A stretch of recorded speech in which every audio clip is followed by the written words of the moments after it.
My name is Charles Harrell. I'm here with Charles Davis, who is a veteran of World War II.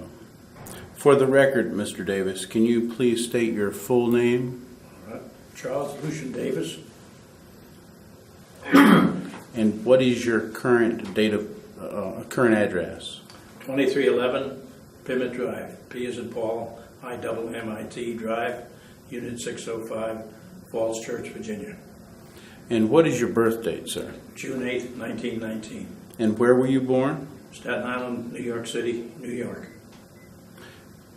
Today is December 12th, 2004. Okay. What war did you serve in, Mr. Davis? World War II, And what branch of service did you serve in? United States Army Air Corps. And what rank were you when you first enlisted? I was a private enlisted for aviation cadet training.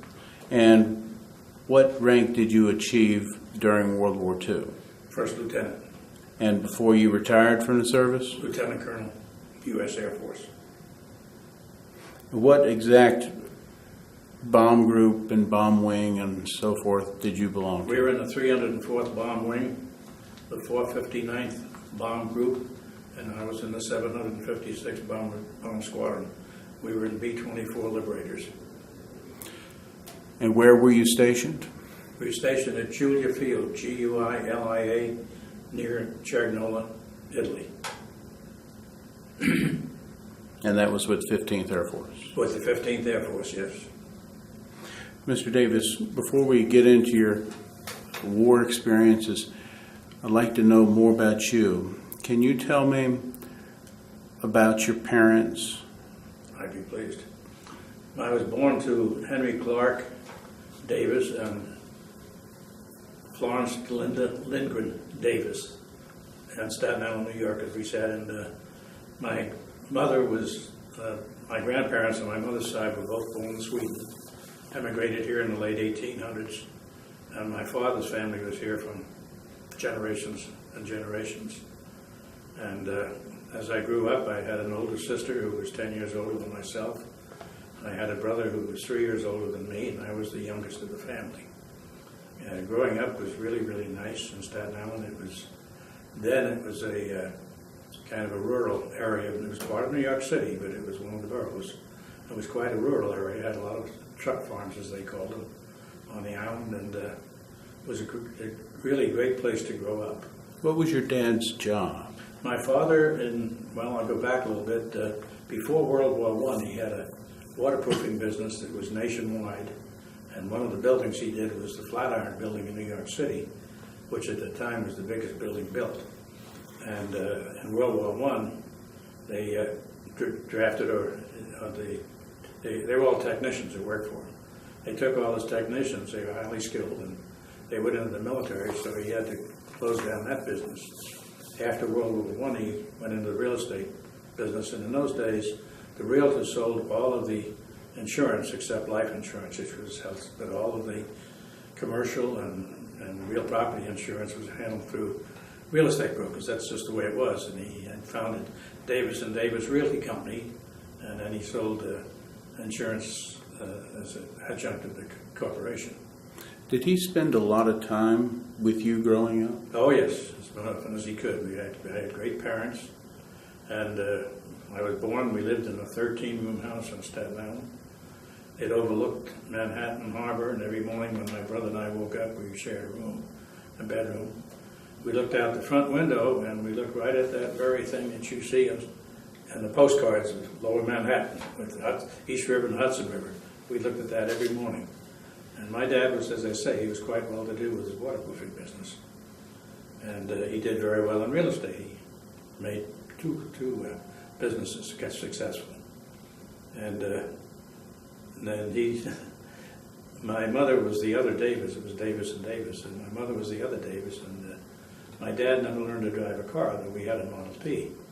But my mother did, so every time we went out to show real estate, she had to stop what she was doing, chauffeur him to the site to show these people the houses. But because I don't know why he never learned to drive, he just never did.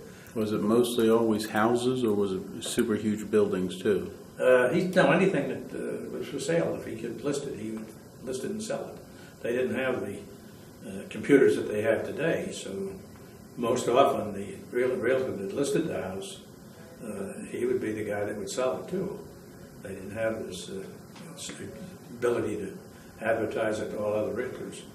Can you tell me your earliest memory of your father? Oh yes, I guess, I don't know, probably 2 or 3 years old. And we have family photos of this, so that's what calls it to mind. That my mother would have a camera and my sister, and they'd take pictures of me as a little youth, and my dad would be there in the background. So I remember that. I don't know whether I actually remember the incident, but I remember him from the family photos. And it's nice. He was a great man, and he was on the school board. He had 2 years of college, which not too many people had in the 1910s. And he was on the local school board. He was a member of the school board for 13 years, chairman for 7 of those years. And he went to all the graduations and made a speech, and he loved to do that. And he'd go, especially the high schools, he thoroughly enjoyed with the older kids. But he went around and then he signed all the diplomas. As a matter of fact, my brother was Henry Clark Davis, Jr. That does not make the father senior, because your birth certificate names you.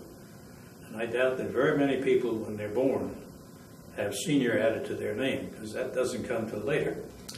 So it was Henry Clark Davis, but my brother's diploma he is the graduate, Henry Clark Davis Jr., and then my dad was there for the principal, the superintendent of schools, the chairman of the school board, and somebody else. There were 4 signatures on the diploma.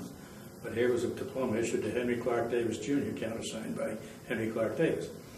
Unusual. They gave that, we went to public school 16 in New York City. And I went back there, I guess 7 or 8 years ago. And I took my diploma and my brother's diploma and met with the principal, and I had some other mementos from that school. And they had marching bands. They would help in the hallways. They had PS-16 on the school colors. I think they were blue and orange. And I gave her the marching band, and I gave her the 2 certificates. And she was absolutely elated. As a matter of fact, they had a place in the lobby where they put up a display, and they changed it about every year. The custodial guy said, "How often they change this?" He said, "Well, not very often." He said, "It might be on 12 or 18 months." But they made a display of myself and my family, and particularly me and my military service, and some of the awards that I had received, and had a very nice thing. It was probably 4 feet wide by 5 feet high. And this school's still being used? Oh yes, Public School 16 is still there, yes sir. Can you remember your grandparents and how close you were, or were you not? Yes, my mother's parents lived in Chicago, and they had a house, and it was not too far from the railroad. And as a matter of fact, there's an intersection of 2 railroads. And we used to go out there, not every year, we couldn't afford that my mother couldn't afford the time off. But we went out there, I guess, half a dozen or 8 times in my growing up in the 20s. And we'd spend a week or 10 days, go out on the Pennsylvania Railroad. I loved the ride as a kid. And we'd go over the mountains and go across that horseshoe curve to get to Chicago, because it went from New York to Chicago. And I remember they had a place in the attic where my brother and I slept. It was finished. Well, mostly finished. It wasn't completely finished enough to. We'd sleep up there, and we'd hear the train coming down. And in those days, they didn't have crossing things. The train would just blow the whistle. And when he'd be coming to the crossing, he'd blow the whistle 3 short and 1 long, I think. And we'd hear it way in the distance, and then it would gradually get louder. And it would get real loud, and then it would taper off as they passed where my grandparents lived. He had a garden in the backyard. He was a wonderful gardener. He worked for a lumber company, and he was a delivery person, and he had a team of horses and a flatbed wagon. And he would get up very early in the morning, go to work, drive that team all day, deliver the lumber to the job site, and then before he went to bed, he had to get the team ready to begin with in the morning, and then he had to put them to bed at night before he could come home. And my mother used to say the names of the horses, and she said he just was in love with those horses, and they with him. What was his name? His name was Charles Oscar Lindgren. So how did your parents meet? Let's see, my dad had, as I said, he had this waterproofing business. And he had an office in Chicago. His main office was Atlanta, Georgia, which is where he was from. He was from Darien, Georgia. And my mother was born in Chicago, and he had an office in Chicago. And I think he went out to a church affair of some sort. My mother was active in the church, as were her parents.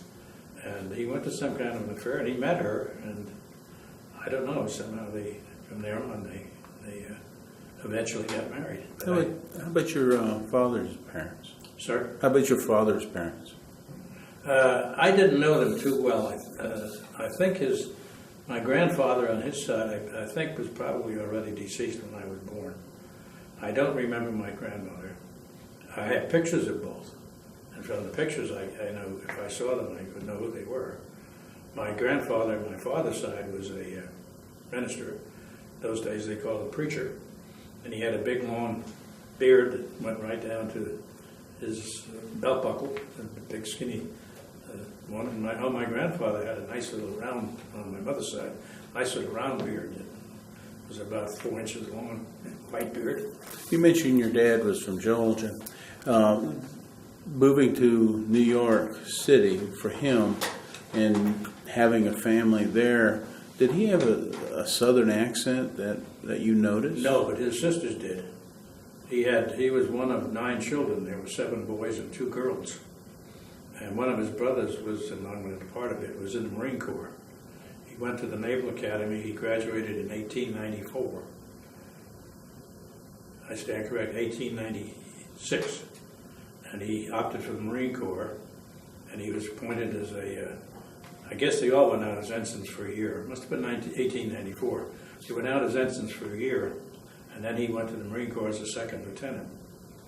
And he was killed in the Boxer Rebellion in 1900.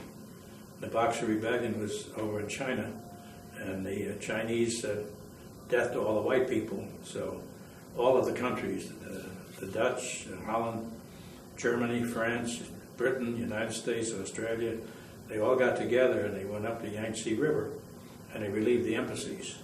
But they had to relieve all of them because they were non-Chinese. And in the ensuing fight up there with the Boxers, that's what the Chinese army, it was called at the time, whatever these guys were.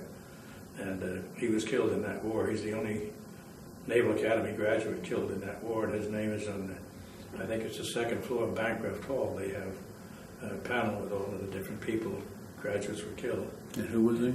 Sir, his name was Austin Rockwell Davis. And what? And he was the rank of captain, and that was pretty fast to get in 4 or 5 years to make captain. You stayed a 2nd lieutenant for a long time in those days. As growing up, did your dad tell you the story of his brother? No, I suppose he did, but I know that I've researched the history. I've been up to the Naval Academy, went through the records. He was quite a renegade, apparently, because in his records up there, they said that he and some other, I guess they were 2nd classmen at the time, they were caught by some upperclassmen shooting craps behind the door in one of the rooms, and they were turned in for that. But whatever the punishment was, he wasn't back. They kept him in the academy. They didn't put him out. But and from what I understand, I've read some of his history, written by some of the officers that he served under, and he was quite a troop. He was a son of a gun. And you mentioned your dad being well off. Did he inherit any of his money? No, he earned every bit of it. His father was a Southern preacher. They didn't get paid much. What he did do, of course, we'll get to the crash in 1929 when the stock market crashed. My dad was pretty heavily invested. He belonged to the men's club and on Staten Island. And as a matter of fact, there's an interesting side effect to this. He was raised on a plantation. My grandfather, as I understand it, he came from New England, but somehow he got down into Georgia and he became the overseer on the plantation. Apparently he treated, being a preacher too, I guess helped, but he treated the slaves very, very well. And it was about 1929 27 or 28, I guess. And we were living on Staten Island in this big house, and my dad was over at the men's club, and there was a knock on the door. My mother answered the door, and there was a colored gentleman standing outside. And she said, "What can I do for you? Who are you? Whatever." And he said who he was. Oh, he said, I'm looking for Massa Davis. And as soon as he said Massa, she knew where he was from. And so she said, well, he's not here now, but he'll be home. So she said, how did you get to Staten Island? And the ferry boat ride was a nickel in those days from Manhattan. He apparently got into Manhattan, and he said he borrowed a nickel to get on the ferry. And my dad came home that evening. Oh, my mother said, have you eaten? When's the last time you eaten? He said, not since morning. So she fixed him a couple of sandwiches, and we had a great big porch that went around the house on three sides, a big wide porch. It was probably 6 or 7 feet wide, and she sat him on the top step. The house was up on a hill, and he ate, and then my dad came home. Right at that instant, this gentleman had no problem. Any problems he had and instantly became my father's. That was the way it was on the plantation. So my dad took him in, and he slept in our basement, and he tended the furnace, and he took care of the lawn. My dad loved to garden, so they gardened together, and he had a big garden on it. It was on 4 terraces. So I imagine that my grandfather, and whatever he did, he was pretty darn decent. Well, this black man stayed around, I guess, all summer, and my dad gave him some clothes. We fixed him a place to sleep and all. So he stayed all summer, and then I don't know when. I was only probably 7 or 8 years old. He just wasn't there anymore. But, so the relationship was very, very close. Was that the first black person you had really seen? Oh, no. I lived in New York. We had a lot. There were many of them around. I went to school with some, as a matter of fact.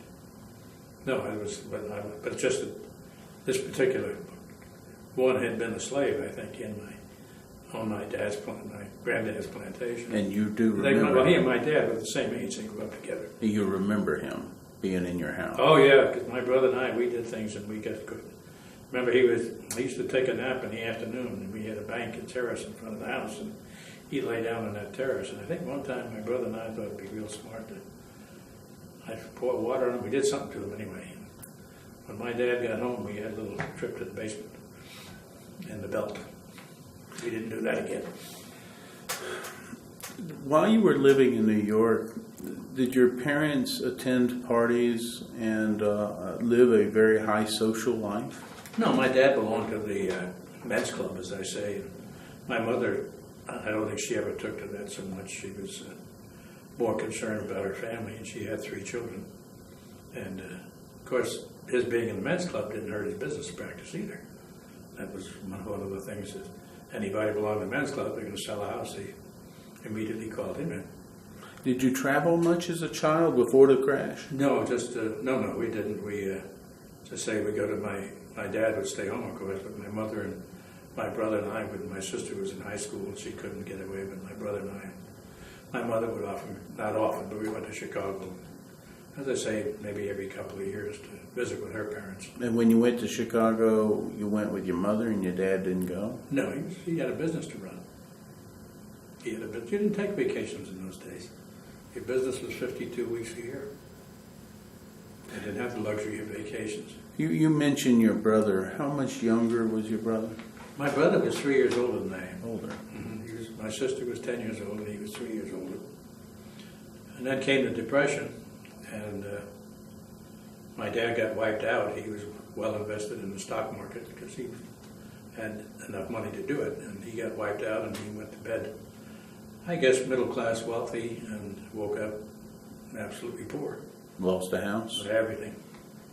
And finally, we were allowed. My dad had a lot of connections. He did some, as a realtor, he did a lot of appraising for the New York Port Authority, and they would not New York, well, for the New York Port Authority, but others. And he was quite well known in the political circles of New York City. So we didn't lose our house to foreclosure for about, I guess it was around 1935 when they told my dad, look, we can't hold off on this anymore. We just have to foreclose the house. And he had no work. My sister supported the family. She worked for the telephone company. And I think she made $22 a week or something, and my brother quit school and he went out and went to work to support the family and to help. And he quit high school, and so he usually worked 2 jobs. He was a pretty aggressive guy, but he knew we needed the money. You were already 11 years old. Probably, yeah. I was 10, 11 years old, yeah. I remember the Depression. Those very first days of the Great Depression, and did your dad immediately lose his job? Lost his business. Yeah, he owned a business. Nobody bought real estate in those days, and it just wasn't something you bought. I mean, the market was zero. So why would you go out and buy a house? Did your dad show any signs of depression that came through to his children? No, I was only 9 years old. I wouldn't have recognized it today. So, but then when I was on my 14th birthday, in New York City, you couldn't work till you're 14. Early on, they had those sweatshops there where they had little girls 9, 10 years old with sewing machines for 12 hours a day. And so they put some laws in that you couldn't work till you were 14. On my 14th birthday, I went down and got my working papers, as they called it, permit to work, and I took it to, and I went to work for the local drugstore in the soda fountain on my 14th birthday. And I worked evenings there. I worked from 6 to 10 at night, which was 5 nights a week. That was 20 hours. And I worked 10 hours on Saturday and 10 hours on Sunday. And I got the magnificent amount of 10 cents an hour. I had 22 guys standing in line behind me hoping I'd lose the job so they could have it. That's how desperate things were during the Depression. As I said, my sister was a college graduate and she was getting $22 a week, and that was a decent wage. But she had already become a college graduate before the Great Depression started, right? I see. She was born in 1909. She was born in 1909. I guess she wasn't in college. She was in college, right. Going to college. But she finished college. She went to Hunter College in the evenings. For the first few years of Great Depression, did you notice did you have less food? Did you have less of stuff because your father wasn't working, or? No, I was just a kid. I was only 10 years old.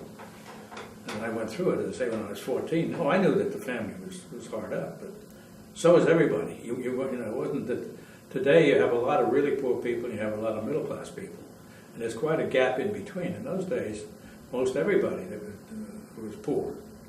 So you were just one amongst many. You said 1935 they foreclosed on your home. Do you remember that day that you had to move? We moved to Manhattan, is what we did, yes. We moved to Manhattan. And where did you live there? Lived up in what they call Washington Heights, up there where the George Washington Bridge comes in. Is it a different type of house? No, we had an apartment.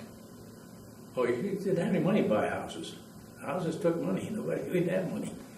We were actually pretty destitute. So was everybody. How was that shift in location from upper middle class I went to a different high school and got a job up in a delicatessen up there. And then later on I got a job as a soda fountain. They had a lot of ice cream and candy stores. They were combined. They usually bought a store and then they divided it down the middle, and they had homemade candies on one side and homemade ice cream on the other. And I worked down there. Now I got $18 a week because I had a full-time job. And I think we opened, I guess I went to work at probably just 11:30 or something, because we made all the ice cream in the afternoon and we sold it that night. We had made our own ice cream right on the premises. And there were 2 of us on the soda fountain. At first an Italian fellow owned it, and then he sold it to a fellow by the name of Harries, H-A-R-R-I-E-S, a Frenchman. And he had French candies anyway. He was a neat person. I really enjoyed working for him. When you moved, did your friends change? Oh, sure. Yeah, we moved from Staten Island all the way up to Upper Manhattan. I didn't have a lot of time for friends, not at that point. All I did is I went to work, went home, because we didn't close till 10 o'clock, and by the time you got the place cleaned up, it was 11 o'clock.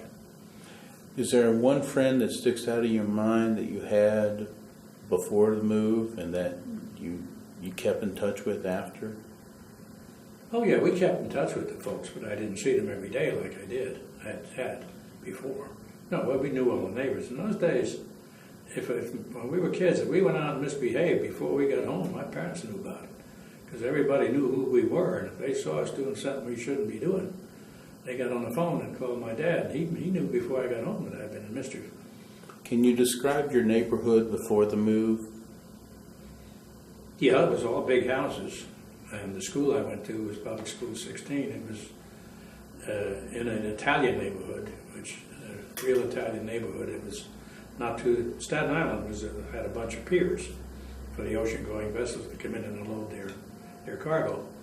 And I don't know how many piers. They probably 20 or 30 of them along the lower New York Bay. And they'd unload the cargo there, and they would. So the school I went to was about 95% Italian. It was right close to the docks, and the docks, it broke pretty nice up there. The Irish were the police and the firemen. The Italians were the stevedores. The Jewish people were mostly merchants. The Germans opened bakeries and food establishments, and it was kind of broke down pretty nice in those days. And then the crash came, and you finally, in 35, moved. How was that neighborhood? Well, we didn't move until 1935. Yeah, what was that neighborhood? Oh, that was, well, it was upper New York, upper east, west side. There were a lot of Jewish families up there. It was all apartments. There were no houses. New York, Manhattan has few houses, few homes, detached homes. It's mostly all apartments and office buildings.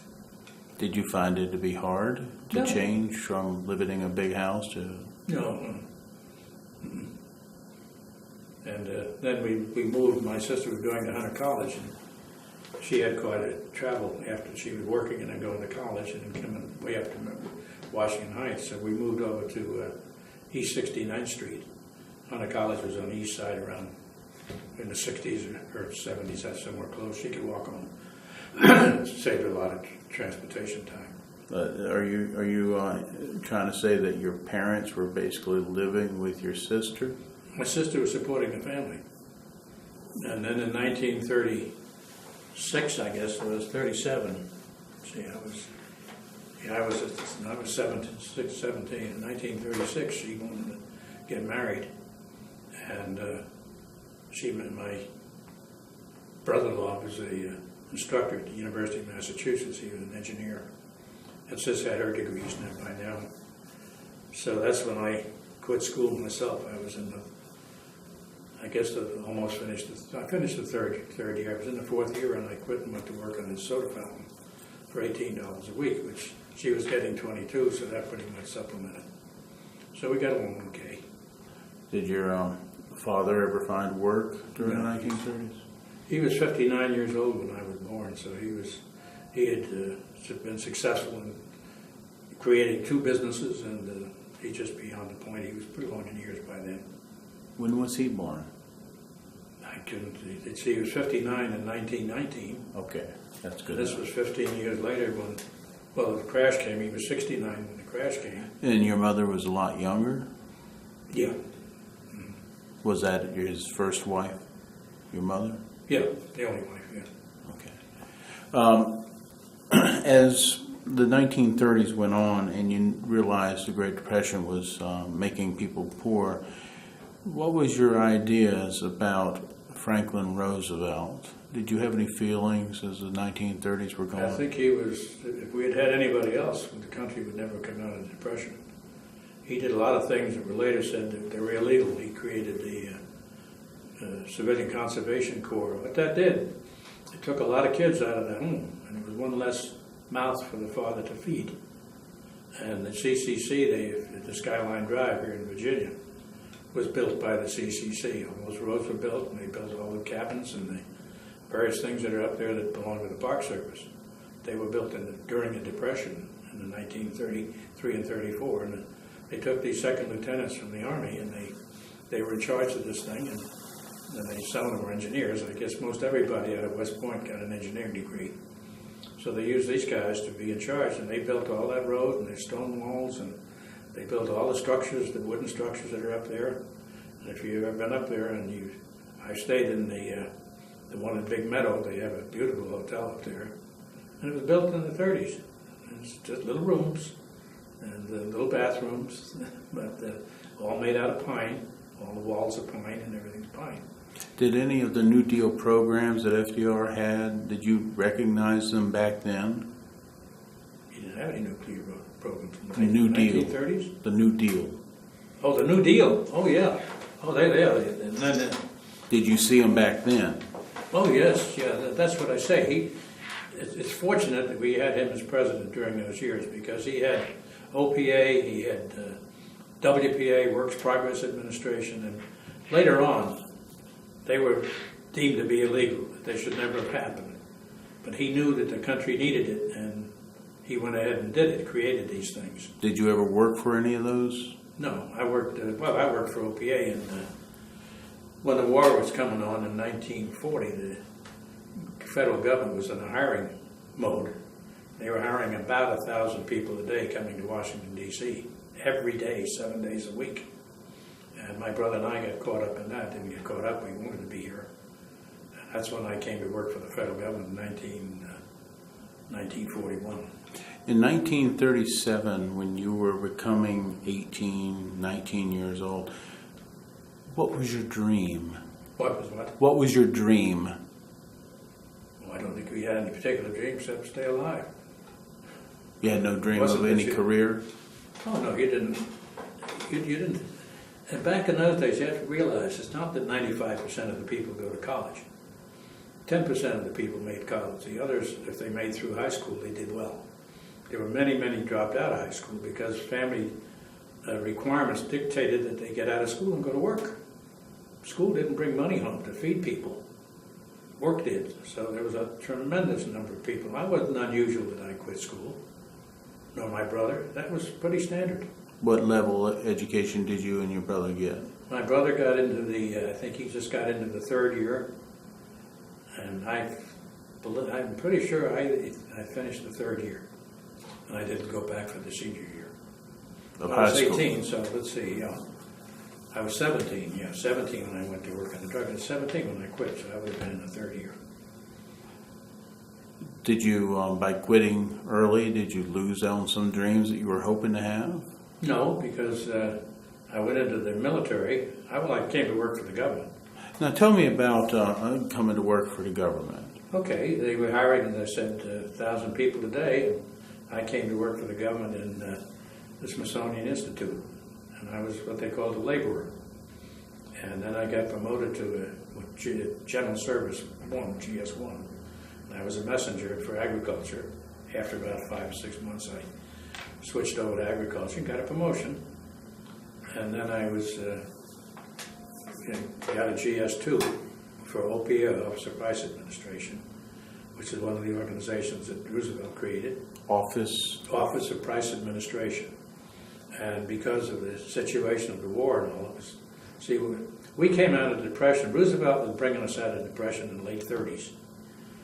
When Hitler started his invasion of all those countries over there, Britain needed supplies desperately. They didn't have the factories that we had. So our factories, if they were making automobiles, they turned to making tanks. The aircraft industry went berserk. They just exploded.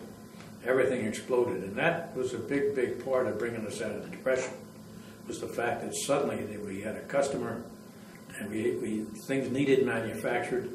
Manufacturing jobs paid pretty decent even then, far more than and so the two things together, Roosevelt's direction that we were headed together with England going to war and these other countries needing all sorts of material. Well, we came out of the thing pretty good. That's what brought us out.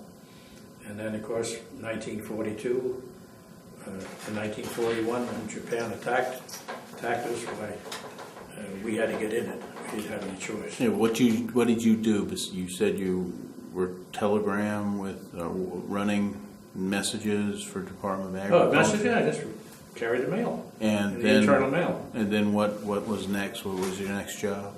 Sir? What was your next job with the government? I went to work for OPA as got a promotion, and I was clerk typist. Everybody was clerk typist. They didn't, and if you could do stenography, you got more money. If you clerk typist, you got GS2. It paid, I think it paid $14.40 a year, and the stenographer would get $16.20. GS3, that was the next pay grade. Where did you live when you worked here in Washington? We lived at 1700 Block Q Street. Everybody, those were the old brownstone houses. They're still there, and they're beautiful. And many of them are being rehabilitated, but refurbished, I guess. But anyway, we lived there, and there were 5 guys. We lived on the top floor, and there were 4 girls lived on the second floor of this brownstone house, and the landlady and her husband lived on the first floor, and so they had the basement. And that was standard. Anybody that had a home, had a freestanding house, and had 2 bedrooms to rent, they rented them. That was, I mean, this was necessary. It was you and your brother. During World War II, everybody got into the act. There wasn't a single person. The elderly people could do nothing else. They could sit and knit scarves and knit gloves and knit hats. And went into rationing, and everybody accepted it graciously. It had to be. And then the little kids that they bought, they saved their pennies, and they would go over and they had little stamps, saving stamps, and they'd buy these saving stamps, and when they got enough of them, they'd issue them a bond. And everybody was in the War Savings Act that could afford to be. And that was money that you loaned the government, and you got a bond is nothing more than an IOU for money that's loaned to the federal government, or any of the treasury that's IOUs. So they get this little note that said, we'll pay you back in 10 years, or whatever the time frame was. It's no different than today, investing in treasuries. When you moved here to Washington, it was you and your brother who moved here? Yeah, my brother came down about 3 or 4 weeks before I did. He got an appointment, and before he left Chicago, I had an appointment. But we had different reporting dates. So he came down, he went to work for the Corps of Engineers, and he and I roomed together. The way the rooming house was, there were 2 guys in the front room. My brother and I shared the middle room, and there was a smaller room in the back of the house, and 1 guy was in that.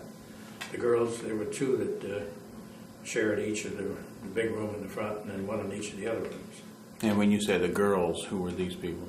Just girls who worked for the government. I mean, no relation or anything, just okay. Everybody had to find a place to sleep. You had to find a pillow. I want to go back a little bit here. You were growing up in the 30s, and you were a teenager going into your early 20s. Do you remember, what was your first remembrance of Hitler coming to power in Germany? Well, I guess it was in the newspapers. I don't have any instant recollection. We did read the newspapers. We had radio. Didn't have television. I had radio. When did you realize that he was a threat? I couldn't answer that. I have no idea. Just whatever the papers told us and whatever the radio told us.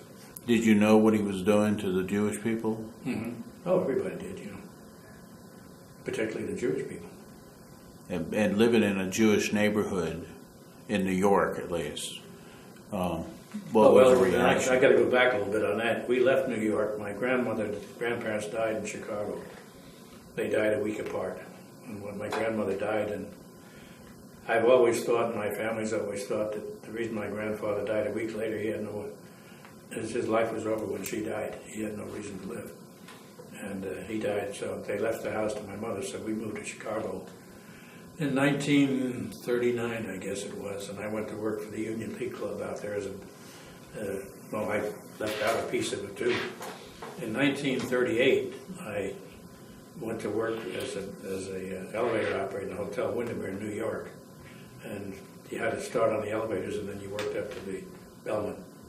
And the bellman in those days, I was making, so I say this, the regular wage was probably $25, $30 a week, and as a bellman I was making I was 18 years old, and I was making $70 and $80 a week as a bellman.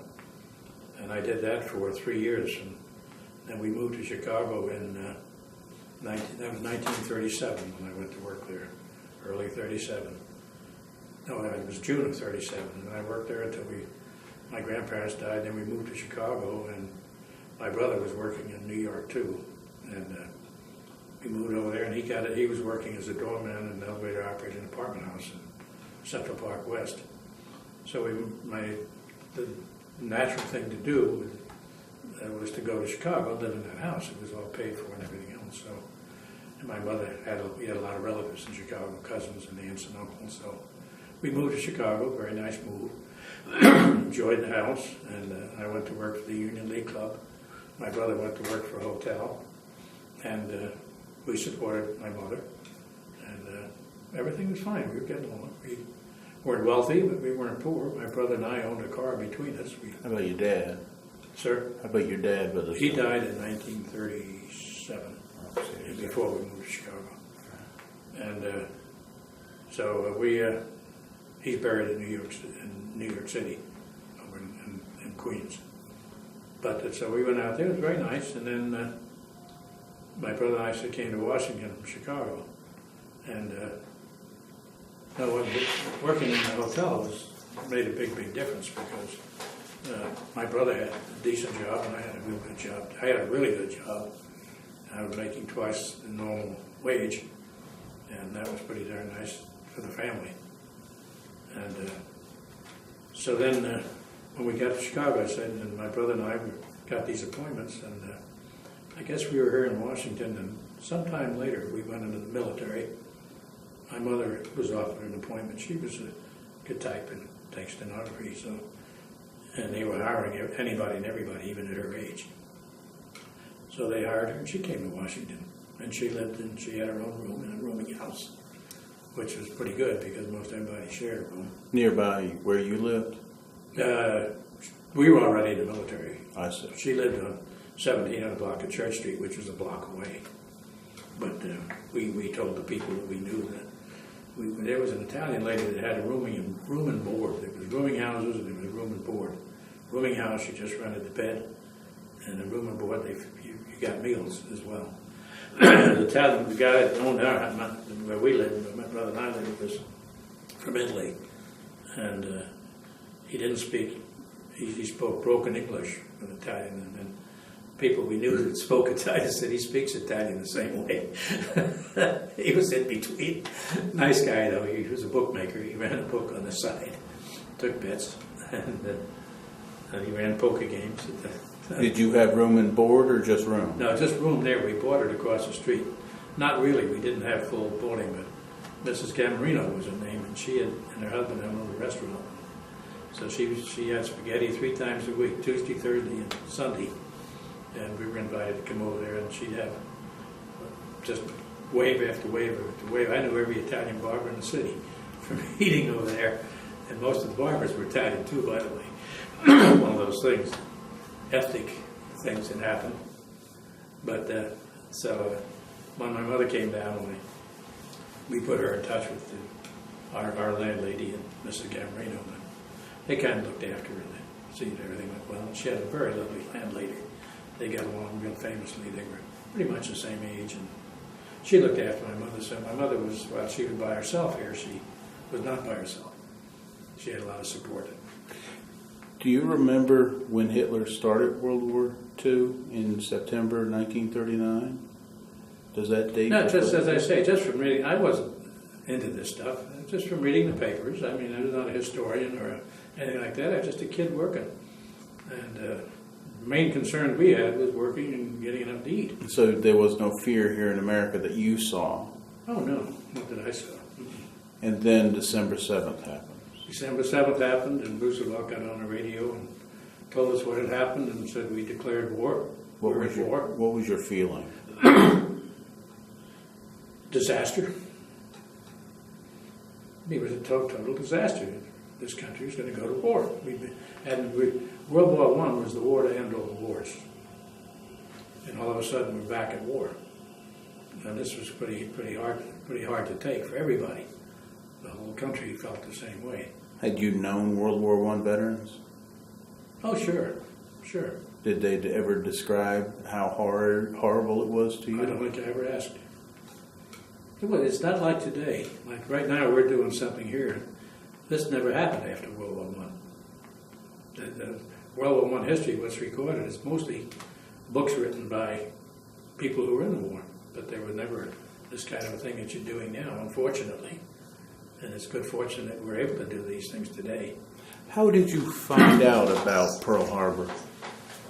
Heard it on the radio when Roosevelt made the announcement. Would you remember exactly where you were when you did here? No. I see. I was probably, let's see, I guess at that point, 41. No, I was working for the government still. Later on, after I went down, I went to work for the Navy Yard at Norfolk, Virginia, as an apprentice boat builder. And I stayed down there for about 6 months. And I didn't care for that job. I had never worked to a whistle. And the whistle blew at 7:30, 11:30, and 4 o'clock. And I hated the damn thing.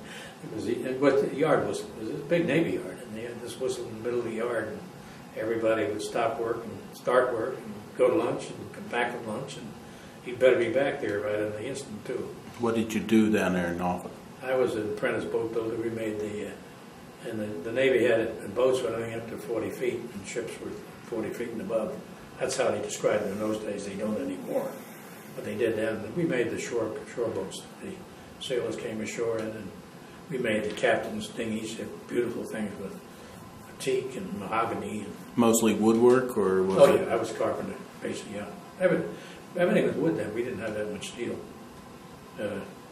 What made you quit that job? Well, I went over to the post office in Norfolk to enlist in the Navy because I was working for the Navy. And I thought I should get a rate, and the recruiting sailor said, "No, I can't give you a rate." So a rate would be it's like when you're on third-class petty officer, and he said, "No, can't do that." So I said, "Well, let me think about it." And I was leaving the post office, and I passed the aviation cadet examining board. Had you left your brother? Yeah, he was still here in Washington. You seem to be very close to your older brother. Well, off and on, yeah. Oh. But no, I was in Norfolk, he was here in Washington. Okay. We didn't chase around each other. We just did what we should. He thought it'd be good for me to take the job down there. He said you'd be exempt from the draft. So I didn't do it for that purpose. I just did it because it paid more money than the job I had. Very simple. You went to the Navy recruiter because you wanted the Navy? Well, I was working for the Navy in the United States Navy Yard in Portsmouth, Virginia. They called it the Norfolk Navy Yard. It was actually in Portsmouth, which is next door. And so I thought, well, natural place to get some rank is to go with the Navy, but they didn't offer me any rank. So I passed. One of the guys that lived in my house, in the rooming house in Washington, went into the aviation cadets, and he came home on leave, and he had his uniform on. In those days, they wore an officer's uniform, and he looked pretty spiffy to me. So I said, well, I want to take a look at this thing. So I knocked on the door, and there was a captain in there, and I went in, and he said, come in, and I said, what is the aviation cadet program? And he told me about it. He said that if you're accepted into the cadet corps, you will be trained either as a pilot, a navigator, or a bombardier, and you get yourself a pair of silver wings if you're successful in the training, and you be commissioned as second lieutenant. Some were commissioned flight officers, which was sort of like a warrant officer. So I said, that sounds pretty good. I said, how do I become involved with your program? He said, take a test. I said, good. I said, can I arrange to do that? He said, do it right now. So I sat down, and he gave me a bunch of questions, I think about 115, 120 questions, and he made little marks, and they had 5 answers, little marks and little boxes with a pencil. And so he put a template over it, and he counted the spots, and he said, well, you needed 96 to pass. He said, you only had 93. I said, did you smoke? He said, yeah. I said, if you got in the hall and have a cigarette. He said, oh, no. He said, we can't do that. I said it with a smile on my face.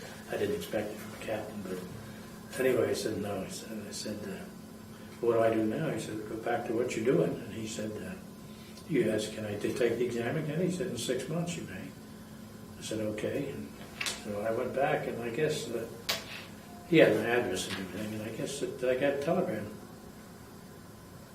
I guess about a week later, and said report to Richmond, Virginia to be enlisted as an aviation cadet. So I thought, well, this can't be right. So next day off, I went back to Norfolk and I talked to the captain. I said, what happened? I said, I didn't pass the exam. He said, yes, you did. He said, 2 days before you took the exam, they reduced the requirement to 1 point below what I scored. And he said, I didn't get the word until after you sat for the exam. But he said, when I went back over it, he said, actually the rule that was in effect the day that you sat for the exam, you passed the exam. So I said, no, the telegram is legitimate. So I went up to Richmond at the appointed time, which was May 23rd in 1942. A bunch of us stood out on the sidewalk on the main street of Richmond. I think it's called Market Street or something. And the captain came out and he swore us all in. We raised our hands and took the oath of allegiance. And he swore us all in. And then I went back and I said, can I get a letter that I've been enlisted? He said, sure can. So in his stationery, he put the effect that Charles L. Davis was this day enlisted as a private in the Army Air Corps Reserve for aviation cadet training.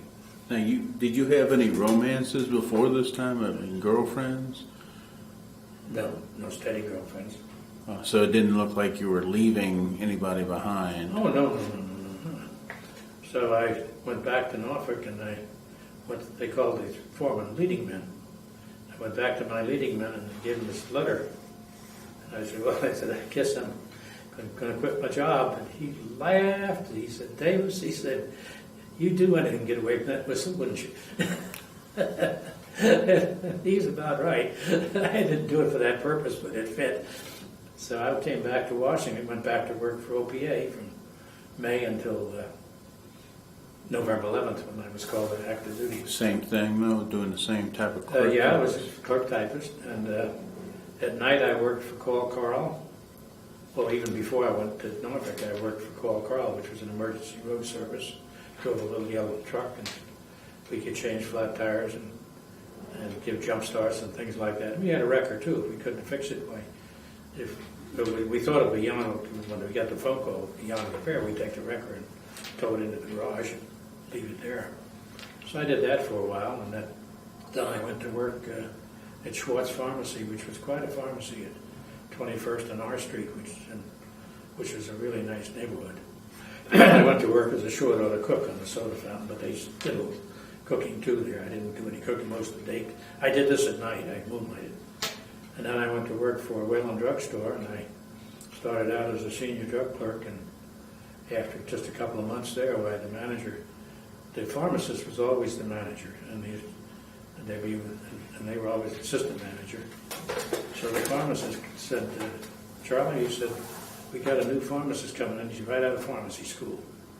And he said he's great on the prescription side of the business, but he said he doesn't know anything about the sundries and the soda fountain and the cosmetics and the cigars and all the things. And we had a cigar girl, we had a cosmetician, we had 3 girls that worked on the big soda fountain. And then we had all the stuff in the middle of the store that you sold together with the Listerine and all of the medical stuff that goes with the pharmacy. But he said, this guy, I've interviewed him, he's a really nice guy, but he said, he has to be assistant manager because he's the pharmacist, but he said, I'm going to really look upon you as the assistant manager, I'm going to give you a raise. And he said, it's time to break this guy in. Well, turned out he was a really neat fellow. We got along famously. We had a good time together, and we made the job really nicely, look forward to it. Were you getting paid by the Air Force at this time, too? No. I was just in the reserve. So I did that as well. Then when November 11th came, I reported, and we went to Richmond, checked in, and then they put us on a train that evening and took us down to Nashville, Tennessee. We were in what they call fairgrounds. But did you go all by yourself with nobody you knew? I didn't know a soul. A bunch of us met. We were sworn in together. A bunch of us met in Richmond, and I would forget how many, 15 or 20. They put us on a train, and nobody knew anybody because it wasn't a buddy system. You just, once you signed up, it was their call. You went off to be an aviation cadet. Can you tell me where you went? Yes, we were sworn in Richmond. We reported back to Richmond. We went down to the fairground in Nashville, Tennessee. We were told not to bring any clothes that we were going to send home, to wear things we could dispose of. So we did, and we got down there and they put us in the barracks. We hadn't been issued any uniforms. They gave us a couple of blankets, and the barracks had a whole bunch of beds. And you slept head to foot in the barracks, as was standard. And it was in winter, it was in November. And a snowstorm came that night, and we didn't know there were 3 pot-belly stoves in the barracks. And they had sand under each one, little enclosure there with 2x4s nailed to the floor and sand in there to catch the hot coals, so not to burn the place down. And had soft coal, which is smoky. But we didn't know to build a fire, and we were all fresh. Got up in the morning, and it snowed that night, and I had about 3 inches of snow on my feet. The buildings were built out of green lumber, and they were building these things a mile a minute. So the lumber had shrunk up a little bit, and where the boards had separated, the snow blew in. So that night, next day we got issued. Well, first off, somebody finally got up and went out and got big wood piles outside every building. Went out and got some wood, and we started the fire and got the place reasonably warm, and then they turned us out. And we went over and we went and got our uniforms issued, just the bare necessities to get by with. And that night, and then we had a fire, kept the fire going. But that night I put my raincoat over my feet, and sure enough it snowed again. But now at least I had a raincoat there with on the blankets. So we each had 2 blankets. Cold, it was cold that night. Boy, it was really something. So we got ready to leave there. And, Did you speak to anybody and look for friendship? Oh, sure, man. You get close in an instant, in the heartbeat in the military. You're all there in the same purpose. You don't know the guy next to you, and he wants a friend too. And you want a friend, so. Anyone that sticks out in your mind from those first days? Did what? Any friends that stick out in your mind? No, just Those we all first became days? you get to be buddies real quick. And we did, and then we stayed there and we did indoctrination training, they called it. And we took our medical, went to the hospitals and got all our medicals, and with they tested our eyesight and everything. We got the shots, and they checked our heart. It's a total physical, complete physical for flying. It was a flying physical. That was the hardest to pass because you had to even do depth perception. They had 2 sticks in the black box and some strings. And the guy would separate the sticks and say, "Oh, bring them till they're together." And he was looking down a big black alley at these 2 sticks. And when they're together, you tell them they're together. And that was how they tested your depth perception. If they were apart, but if they were pretty close, you passed. Were yours close? Yeah, I passed. Oh yeah, I passed. If you didn't pass, you didn't get to you got eliminated from the program. You had to be physically fit to fly. The hardest physical was the flight physical that they had. And then they tested, they did everything they checked it, how far you could turn your head and stuff, because when you're flying in a fighter plane, you got to look around. And so they checked it, everything out on it. And then we learned to march a little bit, not total marching, but, and then we were isolated from the other guys, because we were isolated for, I guess, 10 or 12 days. We weren't allowed to associate with anybody else, just our own group. And for monitors, they tied a white handkerchief on your arm. So after we got out of isolation, they needed guards, and somehow I was selected, and I went over to the guardhouse. And what the guards did is we take the guys behind us. They were now in isolation, and we take them around, march them around to the hospital and wherever they had to go on base to do the things they needed. Take them down to get their clothing issued and stuff. So they had what they call supernumeraries, and that was extra guards that they always had. So there was an Army sergeant who was in charge of this, and he said, "Davis," he said, "go over to this particular place," and he said, "There'll be some cadets there waiting for you, so take them over to the hospital. So I said, fine. I went over there, and I thought, well, it'll be half a dozen guys with a stroll over to the hospital. Holding that street full of them. Probably 100 or 120 guys lined up out there, and I looked at that, and I said, God, I got to take this guy to the hospital? I didn't know how to march or anything like that. So it occurred to me, I said, I bet, because I knew that in our group there were some guys that had been GIs, and they became aviation cadets, but they'd had a couple of years in the Army, so I shouted out as loud as I could. I said, does anybody here have 3 years of military service? And a couple of hands went up, and I said, step out here. I said, anybody here have 2 years military service? And more hands went up, so I stepped out. I said, okay. I said, I don't know how to do it, but you guys do. I said, I got to take this group and we're going to march them down to the hospital. So I said, the one guy, I said, he was the oldest. I said, you're in charge. I said, I'll tell you how to go. I said, can you march this group? He said, oh, sure. So we spread out so they could hear the commands. And I had 4 guys, I guess, and I was next to the guy in the middle. So we went down, and I said, turn left at the next street. So he shouted out to command, turn left, and we turned left at the next street. I couldn't possibly have done that. And did fine. We got all the way down, and then he waited around while they got all through their physical stuff, which is about 3 hours for that many people. And then they came back. They took blood tests and total physicals. Did you know anybody who didn't pass? I didn't know anybody personally. There were no personalities involved here. Did you? We were all strangers. Did you see how people reacted who failed? Not right there. I'll come to that later. Okay. But not right at this point. If they washed out, they just went over and said, "Hey, come on out here," and he was gone. You didn't get to talk to him and wish him goodbye and shake his hand or anything like that. We were strangers, you know. When you first come together like this, we were only there a few weeks, and we hadn't even, maybe you got to know the guy next to you. You ask him the name, you call him Bill and Peter, but you didn't. When you went places, you got separated.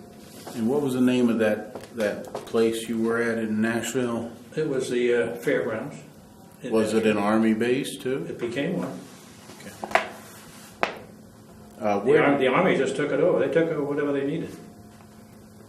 It was the fairgrounds in Nashville. And the Army took it over, and they built barracks through there. It was a regular fairground, and when I got there, there were a whole bunch of barracks. There was a hospital. There was a clothing issue place. They made an Army base. And they just took what they needed. Was that the place where you got the physicals and then you went somewhere else? Mm-hmm. And then we were shipped out then to go to, I was selected for, they asked you too, it said, what would your choice be? Pilot, navigator, or bombardier?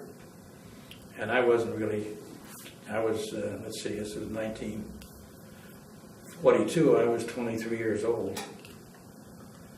So I was 24 actually, in November of 42. I was 23, so I said, I was good at math. I loved math in high school. So I said, I'd like to be a navigator because I knew that was mathematical stuff. And they said, what next? I said, bombardier. And they said, the third one was pilot. That was my preference. But in those days, they needed pilots desperately because every fighter aircraft needed a pilot. The bombers needed 2 pilots, but 1 navigator and 1 bombardier on a 4-engine and 2-engine aircraft. So pilots were in desperate need. So everybody went to pilot training, no matter what. That question was just a rhetorical question. They didn't really care to go to pilot training. How did not going through high school and finishing high school affect you? I passed all the exams. So they gave us a lot of exams. I passed them all. But they didn't worry about it then? That you only I went passed the through exams. It didn't make any difference. It didn't make a difference. And as long as you could pass the exams, that's all they were interested in. If you could pass the exams, it didn't make a bit of difference. So we'll get to that later too. So anyway, we went. We were supposed to ship out to Maxwell Air Force Base for primary pilot training. Where's that? That's in Maxwell Field is in Montgomery, Alabama. And we were supposed to go to pilot training, and that night I got pneumonia, as did a whole bunch of people. When we got over to the hospital, they took my cot. When the ambulance came, they took my cot with me because they didn't have any more cots at the hospital. they put us out in the halls and anywhere they could get us.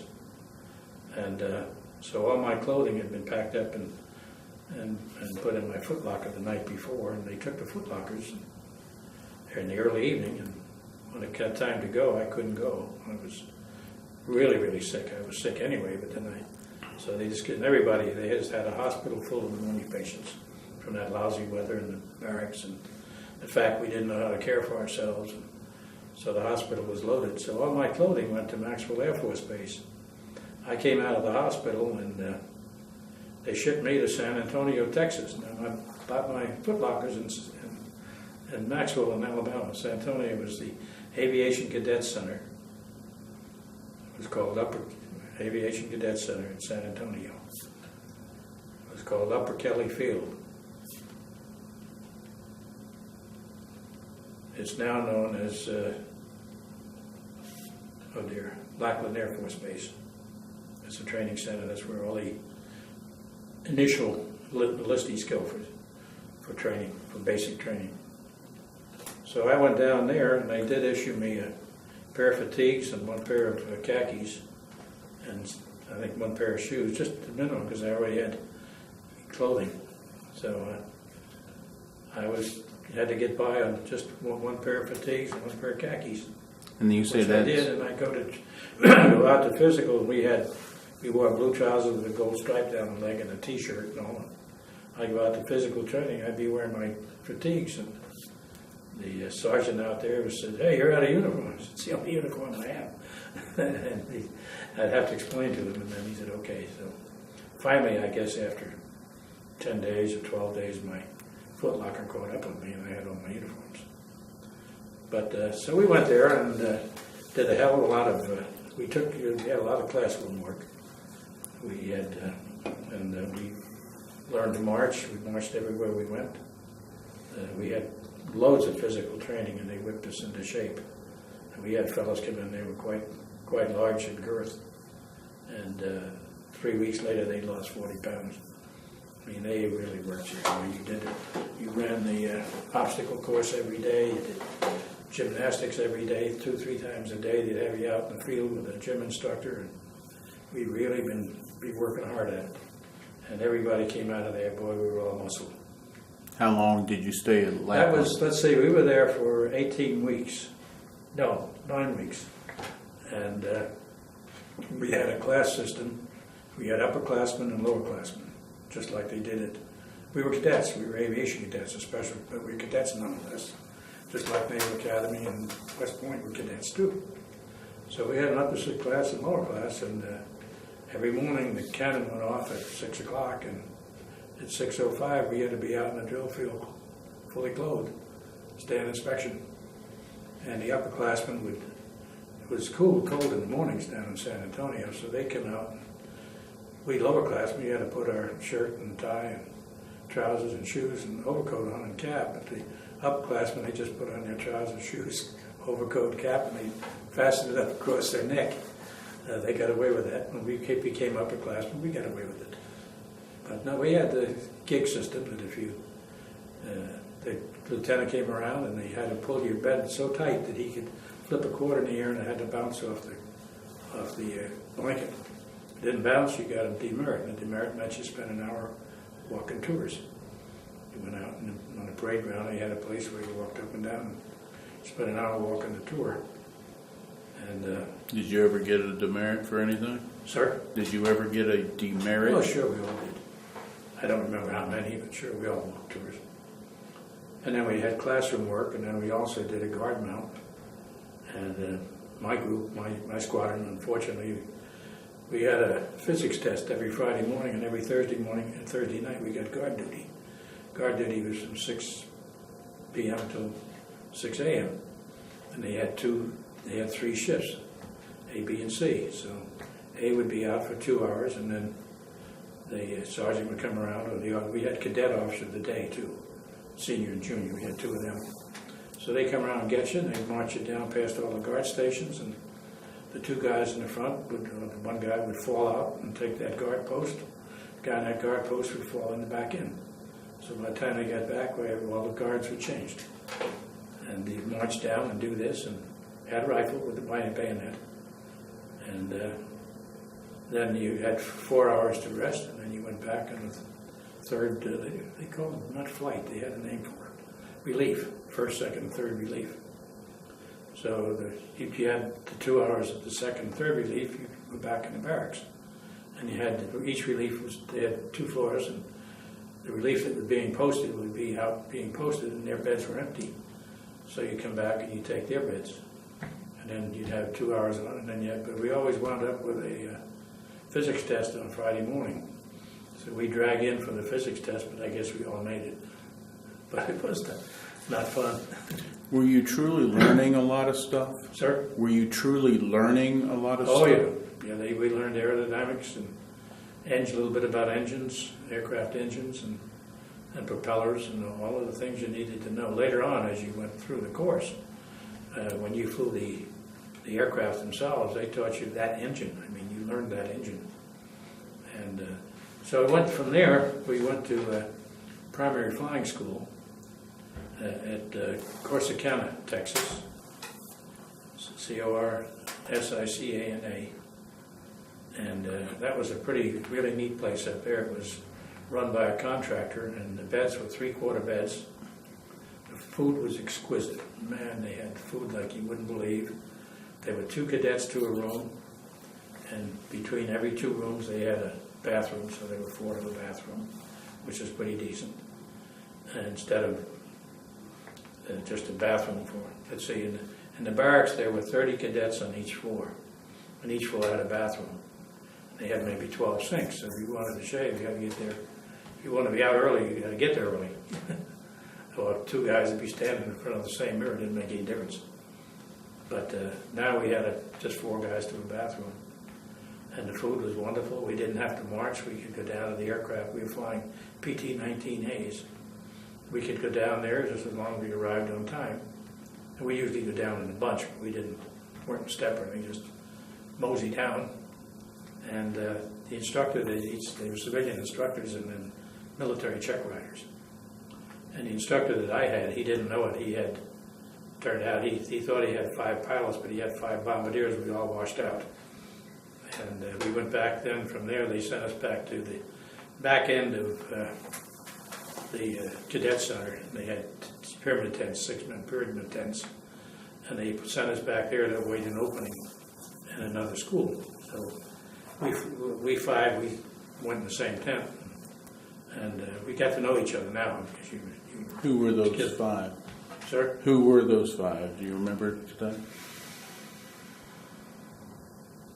Bob Millette was one, Chick Sales was another. A guy by the name of Dennison was another. And let's see, who else was it? Oh, yeah. When we were at Lackland, we had squadrons, and 2 squadrons made of, let's see, we had 2 flights made of Squadron. And a guy by the name of Dennison, who slept in the next bed to me, Davis Dennison, they were alphabetical, was the squadron commander. He was, then he had about 4 years in the Army. He was, I guess, a staff sergeant. He switched over to go in the Cadet Corps. And so he was the squadron commander. I was a squadron first sergeant. Then we had a flight leader for each of them. We wore little things on our arms with 1, 2, or 3 stripes designating what you were. And so Denny was with us, and we had the same instructor, and then washed out about the same time. So we went back to these tents, and we laid around there for, I guess we were there about 5 or 6 weeks, and the bombardier school opened up, and we all went to bombardier school. Now we had friends. We were together a long time. What had you washed out of? Pilot training. Primary pilot training, yes. Primary, basic, and advanced. So why did you wash out? I was dangerous in the sky. The instructor, every time you went up, every little mistake you made, he cataloged it. And when we met the elimination board, they called it, there was a captain who was in charge of the flying. And then one of the check riders was on there, and my instructor, of course. And the personnel officer was a guy by the name of Billy Lee Smith. I'll get to him in a bit. And he was the on the board because he was personnel officer. So, well, we got eliminated from flying. They didn't call it washed out. We were eliminated from flying training, from pilot training. So we got back, and while we're down there in this tent city, there were quite a few of us down there, and Denny and I were in town, going down by the canal in San Antonio, and we passed this guy. We saluted and said, "Good afternoon, Lieutenant Smith." He took about 6 or 7 steps. He said, and they called us misters. He said, "Misters?" So we turned around and said, "What the hell do we do?" We didn't salute him or whatever. So we turned around, went back and saluted again, said, "Yes, sir." He said, "How'd you know my name?" So we said, "Well, you were on the elimination board at Corsicana." He said, "Oh." So he said, "Let's go have a beer." So we dropped in. It's all saloons along there. We dropped in. He bought us a beer, and he said, "Where are you now?" We said, "We're back in this tent city." He said, "Well, I'm a commander of that." He was a second lieutenant. He said, "I'm commander of that thing." He said, "They sent me down here to run it." I said, "Oh." So we got chatting, and he said, "Do either of you guys have any office experience, administrative experience?" And Denny said, "Yeah." Denny had worked for a lieutenant colonel who was he had some kind of administrative job, and I was a clerk typist. I said, "Yeah, I do." And Denny said, "I do too." So I said, "Well, I sure need help." He said, "I've only got 2 or 3 enlisted men." He said, "We're a swamp with work." He said, "Could you help us out?" I said, we were grateful. We had something to do. We were just laying around in the bed. And I said, "Absolutely." So he said, "Well, we come down to my office tomorrow morning." No time anything, but to report things. So you had lost your apartment area of 4 in a house and had to live in a bunch of tents? Yeah. I see. Yeah, when we washed out of pilot training, this was what they call the replacement depot. Nothing was fancy in World War II. You did what you could do to satisfy a requirement. We had a whole big, probably 150 tents, 5 or 6 men pyramid tents. They had 6 bunks, 3 on each side, and a doorway, and went up into a pyramid on a great big pole. And no, that's where we were living. Perfectly normal. They were all over everywhere. So you got a job with the. So we did. We went up there. We helped him out, and finally, after we were there a few days, he said, "How you guys like it? What you doing?" I said, "We like it fine." So Denny was pretty clever. He said, Lieutenant Smith, he said, "I do." He said, "We'd probably like it better if we could have our own pass. You had to get a pass, and the first sergeant kept the passes. So you had to see him to get off base, see." So I said, "Well, who's got him?" I said, "The first sergeant." I said, "Oh, I should take care of that." So he told the sergeants to give these guys their passes. Now we have them on our wallet. We could come and go as we pleased. So, but Denny was quick about that. So we meet him he said, after work, he said, "I'll meet you at some place." And we had money too. We got half of the second lieutenant's pay, which was 70. The second lieutenant got 150 a month. We got 75. So that wasn't bad. I mean, our food and everything was furnished, uniforms, so and medical. So, but we got along, and so we go in and we'd have a few beers together. And turned out he was an adagio dancer, and he showed us some pictures. And he had these great big drums, big kettlebell, big drums, and different levels. And he had pictures in an Indian outfit, and he had some gal in an Indian outfit, and holding the middle of her back, and he had her over his head. He would dance up and down these drums, which was entertaining. He was in the entertainment business, and he was a really nice guy. We liked him well, and we got along good. So we'd go into town with him, and he didn't know anybody, and he didn't have any opportunity to associate with the other officers much because he was stuck in the back of this base with the tent city. Not in the main part of the base, it was back in the boonies. And so he was grateful to have somebody to dine with, and we filled the bill. We were both, and we knew our table manners and everything. We didn't embarrass him. So that he was a good guy. So then finally we left there and we went to Bombardier School at Childress Army Airfield in Texas. Childress? Childress, Childress. Army Airfield in Texas for Bombardier training.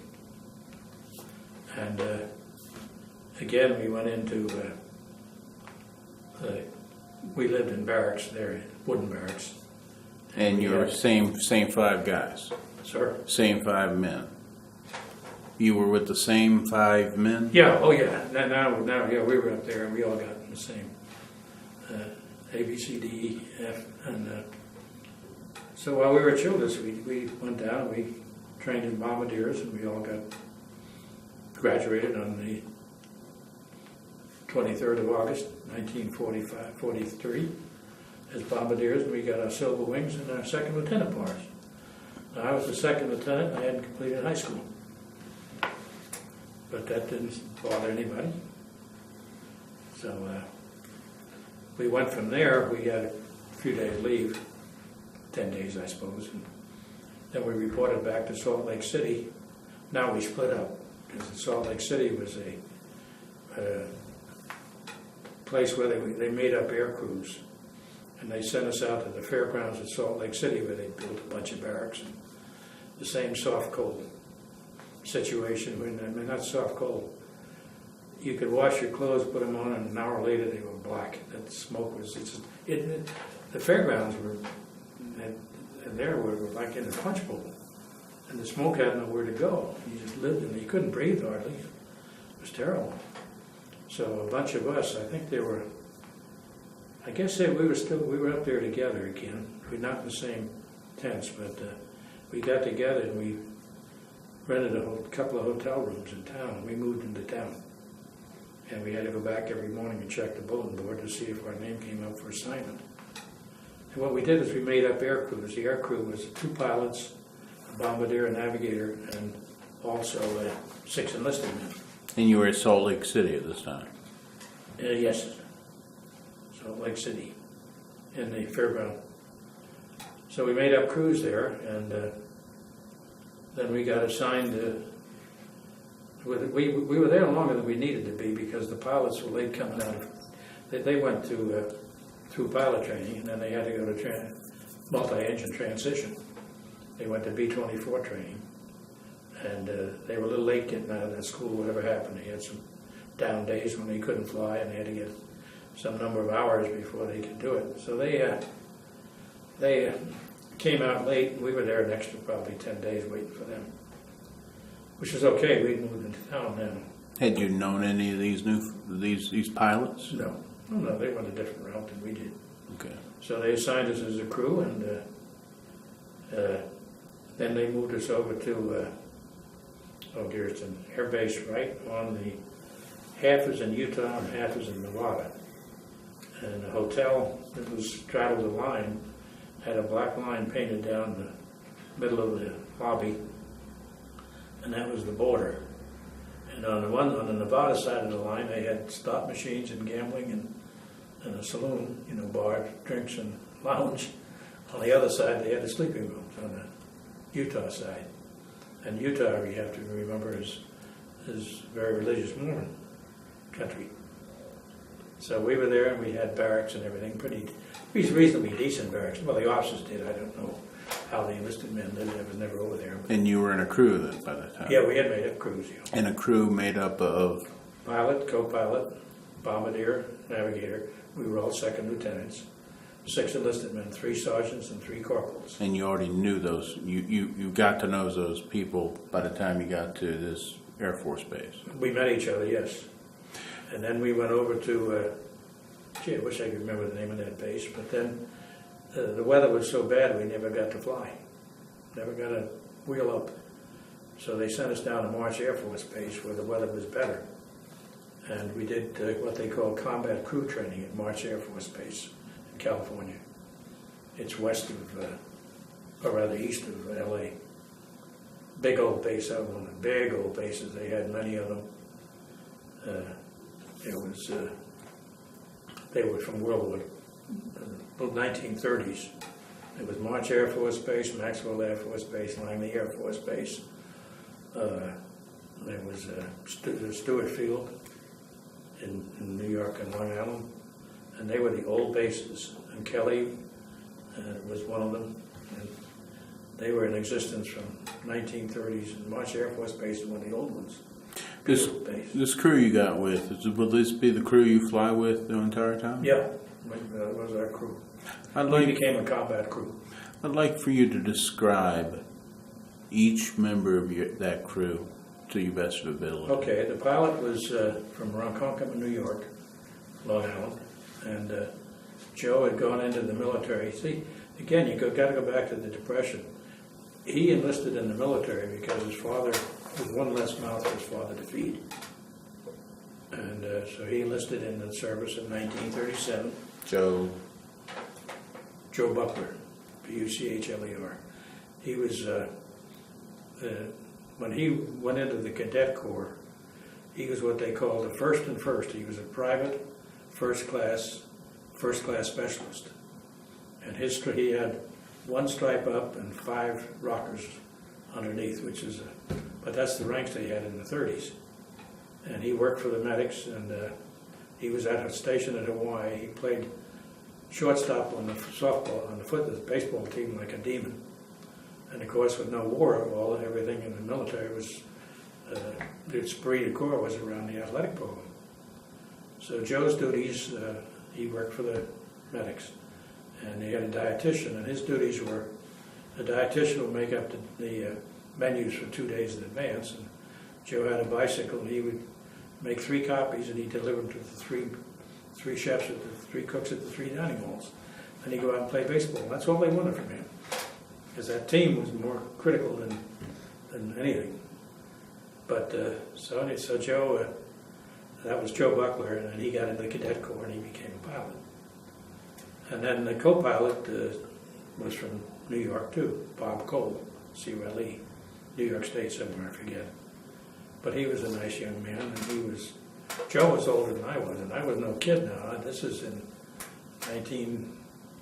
we made our cruise in late 1943, so I was 24 years old, and Joe was about a year older than I was. We were the 2 oldest on the crew. But Bob Cole was a nice fellow, and he came in as co-pilot. My navigator was from Cleveland, Ohio, named George Salapa. Real fine guy, handsome, curly hair, big fella. I was trained as a navigator too. We went to bombardier school. What they did at the end of the bombardier course, they threw a navigation course on us. Not total navigation. We didn't do celestial, which is flying at night, stars and all that. But we did everything else, and it didn't make any difference because the bombing we were doing in Italy and England, the British had some radar and they could do night bombing. But the Americans had no radar, so we were doing all daylight bombing anyway. So I had no need to know if I was to be a navigator to bring the ship home. I had no need to know stars because we weren't there when the stars were. We were flying daylight missions. So anyway, so we were called dead reckoning navigators, D/R navigation.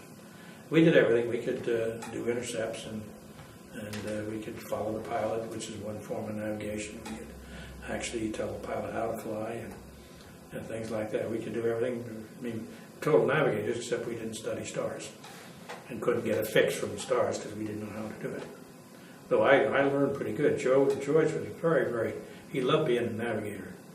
So when we were in March Field, George and I would go right out in the center of the field. We knew the coordinates out there, and he had an octant, and that's what you shoot. You have a sextant and an octant, and you take bearings on 3 different stars, and then you plot them, and where the lines cross, that's where you are. So we go out there, and we take bearings, and George taught me many of the different stars that were up in the sky. He knew them all. And I could tell looking at the galaxy what they were. And then we take shots, and he'd take them, and I'd take them, and we'd see how close he came. And when we got actually into flying, well, I'll come to that in a little bit. But that was George Salapa. Tex Hurd was the armorer on the crew, and Tex was from Texas, obviously. And then we had an assistant armorer, was John O'Grady, who was from New Jersey.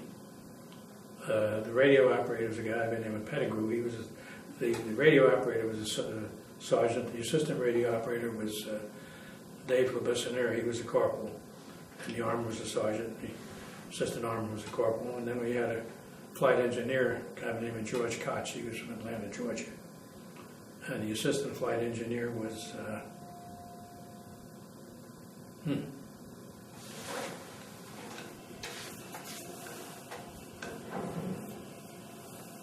Freddie Zurcher.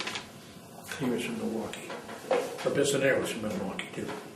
They didn't know each other, but they just happened to be from the same town.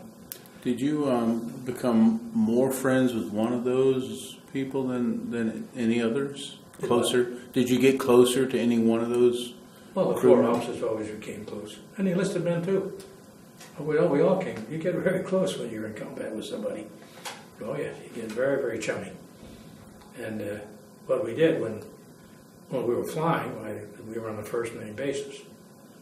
And but when we were on the ground, if anybody was around, the enlisted men called us lieutenant, proper military etiquette.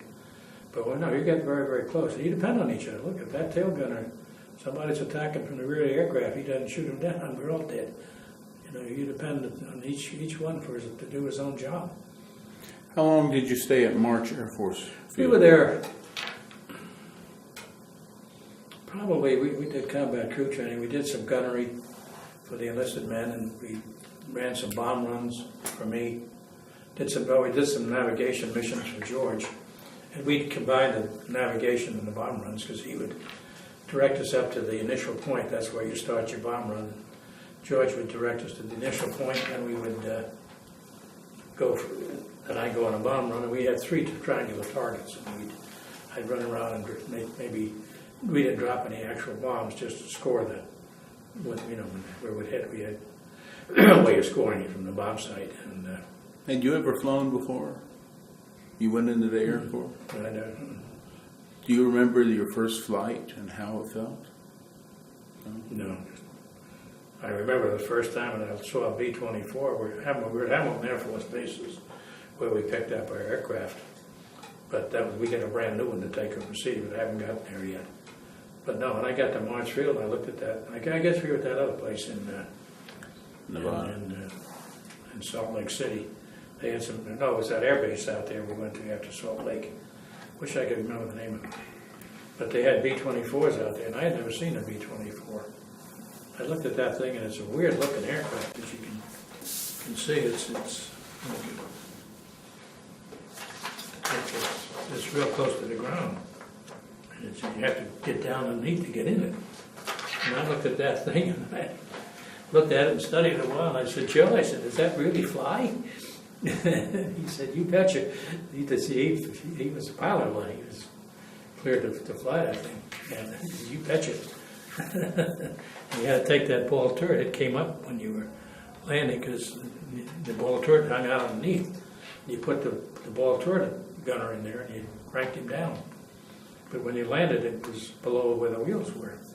So you had to get him out of there and get that turret back up into the waist of the aircraft before he could land.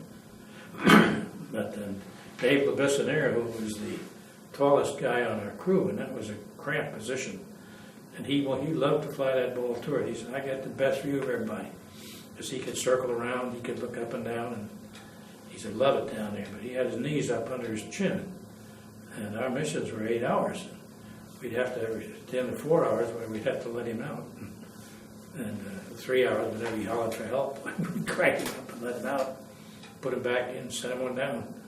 But so that was the crew, and so I learned a little bit pretty much about celestial navigation from George. I couldn't have qualified for it, but I knew what it was about, knew the basics. Do you recall your first bombing run where you were practicing? I don't know what you were dropping. No, we were dropping 100. Well, and when we were in bombardier school, we flew AT-11s, and we had they had bomb bays, and they had 5 on each side, 100-pound practice bombs, which were filled with sand.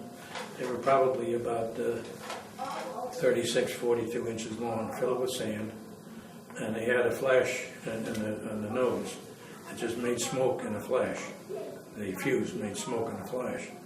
And we go out there, and we would have an instructor with us sometimes, most often, at the beginning at least, and then we put 2 cadets on there, and an instructor and a pilot. And we fly out to the bomb targets, which were piles of sand, great big tall piles of sand, and they had circular things in white, and that was what we bombed. And it was called, the lines, the circular lines, were distant apart, and you had what you call CE, circular error. And you had to stay within that to qualify as a bombardier. If you dropped all your bombs off the target, you didn't get to be a bombardier. So they had a testing device, and so we go up and we'd each drop 5, and then we had a camera hatch in the back of the aircraft, and you had a big army camera. We take pictures of the bombs as they hit the target, and then they take back and they would review the photos and see how much circular error was, and they knew whose bomb was, who dropped that bomb. So that's what we did. And then when we got out to March Field, we did the same thing. We had targets. We had a triangular set of targets out there, and we go out and we bomb those. And I had these practice bombs on there. I drop them, and then we take photos of them. And I learned then, under a different circumstance, to drop bombs. Were you able to ever hit the target right dead center? Oh, I don't remember. We called that a right down the barrel. It had a pickle barrel, we called it. No, I don't think I ever got a pickle barrel. Once in a while you got one, it was pure luck.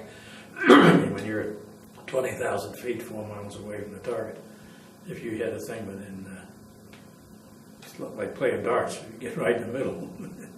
It's a real score. I'm sure that some people did. I mean, it had to happen. But so then we took a navigation ride for George, and we went out over the ocean because we were going to have to fly over an ocean somewhere at some point to get to combat. So we flew out there for about 2 hours, out of sight of land and everything. And George directed the pilot to go out. And we were coming back in, and all of a sudden there were 2 fighters came up, and one on each side of our aircraft. So the pilot and co-pilot said, "What the hell are they doing up here?" So Joe said, "Check the IFF, that's identification friend or foe." And they had forgotten to turn the switch on. So we weren't giving any call sign to the people on the ground, the radio people on the ground, or whoever was viewing it. So they sent the fighters up to check us out. As soon as we turned the IFF on, they wiggled their wings and they were gone. Joe said, "Oh my God." He said, "What a thing not to do." There could have been a lot worse things that he could have forgotten, but that was interesting when they came up, and one on each side of our wing. Did it startle you, or?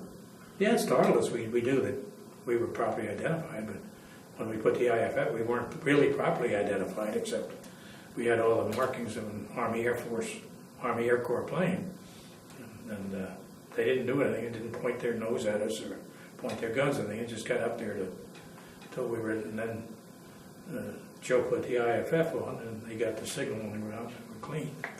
Was there anything else during your training that was shocking to you, or you felt like was No, not really, not then. It was March Field at the end of the runway. They had a mountain, and when you took off, if you're taking off toward the mountain, you had to be sure to go around it because we were right in the flight path. And by the same token, coming back in, you had to fly over it, and because it was right in the flight path, but it was not that much of a hazard. But pilot had to fly over it. They came in a little hot on the landings when they came from that direction, because they'd be a little bit higher than they wanted to be, and they had to put the, sometimes they jiggle the aircraft a little bit, kill the airspeed, but more often they just make a hot landing. How long after you met the crew did you go to a first name basis while you were flying? Well, the officers right away, and I'm sure the enlisted men too. Sure, when you made up a crew and you said, "Okay, we're together, we're going to be together," you got to be. We had a radio operator assigned to us, and while we were flying at March Field, they used to send every 30 minutes, they'd send a weather report, navigator give them a weather report. The other 30 minutes, they'd send a position report, navigator give them that too. And this guy was sending the position report to the weather people and vice versa. So we noticed that somebody told us, this guy's switching these things around. So Joe asked me, he said, "Charlie, how about having a chat with him and see what his problem is?" So I got him aside one time and I said to him, "Do you like flying?" He said, "No, not really." I said, "You don't really like flying?" He said, "No." I said, "Does it frighten you?" He said, "Oh yeah." He said, "I am terrified up there." I said, well, you know, you don't have to fly unless you want it. He said, oh. I said, I didn't know that. I said, no. He said, do you want to be relieved from flying duties? I said, no problem. Nothing to your record, nothing, just that you didn't take to it. I said, and no blemish or anything. So I said, you think about it. If you think you'd like to be relieved, let me know, and we'll do it. So he came to, I guess he went to the pilot a couple of days later and said, I'd sure like to stop flying. So we got another radio operator. That's when we got Pettigrew. But just one of those things, not everybody took to it. He thought he would, and he got along fine in the radio school, and they flew, and they shot at targets towed by aircraft. They tear a big sleeve in the back, a big windsock, and you'd aim at that. So he got through all that okay, and I guess he was scared, but once he got into the flying and he got a pair of wings, well, he said, gee, I guess I'm married to this job. He didn't know that he wasn't. Besides dropping the bombs, what was the other job as a bombardier? Well, when we took off, we had, in combat, we would load, let's see, we carried 20 100-pound bombs, which were real. No, we carried 40, 2 on each. We had 20 bomb racks. They were a stack of 5 and a stack of 5 in the front. And so we had 10 bomb racks on each side of the catwalk, and the catwalk was very narrow. So in each, the bombs were not armed. They had a cotter key, and they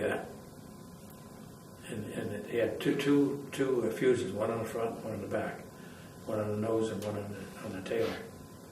And they had an arming wire, they called it. It was a wire that was probably 7 or 8 feet long, and they slip it through a hole for a cotter key. The way the fuses went off is they had a propeller.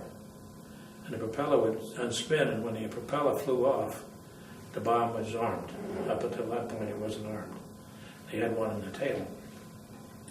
So we'd have to go out, and the tail had a cotter key in it. So I get my armor, and we'd go back in the bomb bay, and we had to pull all those cotter keys out of there.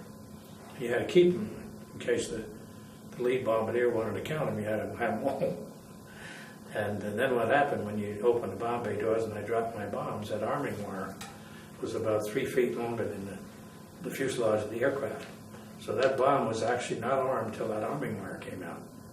And it just dropped away from it. And then the bomb was armed. And that's how we did it. But then what we call fragmentation bombs, we had 6 to a rack, and we had 20 racks. So we had 120. No, we had 12 to a rack. So we had 240 of those. We had to pull 240 cotter keys. And so we go up there and do that, and the two of us would go out and stand on the catwalk and pull these things. And then when we got overseas, the squadron was short navigators, I guess, because the CO came to me. He said, Davis, he said, are you qualified as a navigator? I said, yes, I am, as a dead reckoning navigator. We were new. We were the first class that had that navigation training. Mm-hmm. So we were brand new to the theater. They didn't know what we were. So I told him I was, and he said, well, what's a dead reckoning navigation? I said, everything but celestial. Oh, he said, well, that's good. He said, we're going to take slap away from you, from your crew. So I said, can you do both jobs? I said, sure. So George went off to a crew that didn't have a navigator. Now we were doing formation bombing, pattern bombing, as they called it. Whatever formation you had in the air, we all dropped our bombs at the same time. And whatever formation we had in the air, that's the formation the bombs hit on the ground. And that's what you were doing? You were practicing at March? No. I'm in Italy now. Yeah, but before I got ahead of myself, I guess. No, March Field, no, we didn't do that.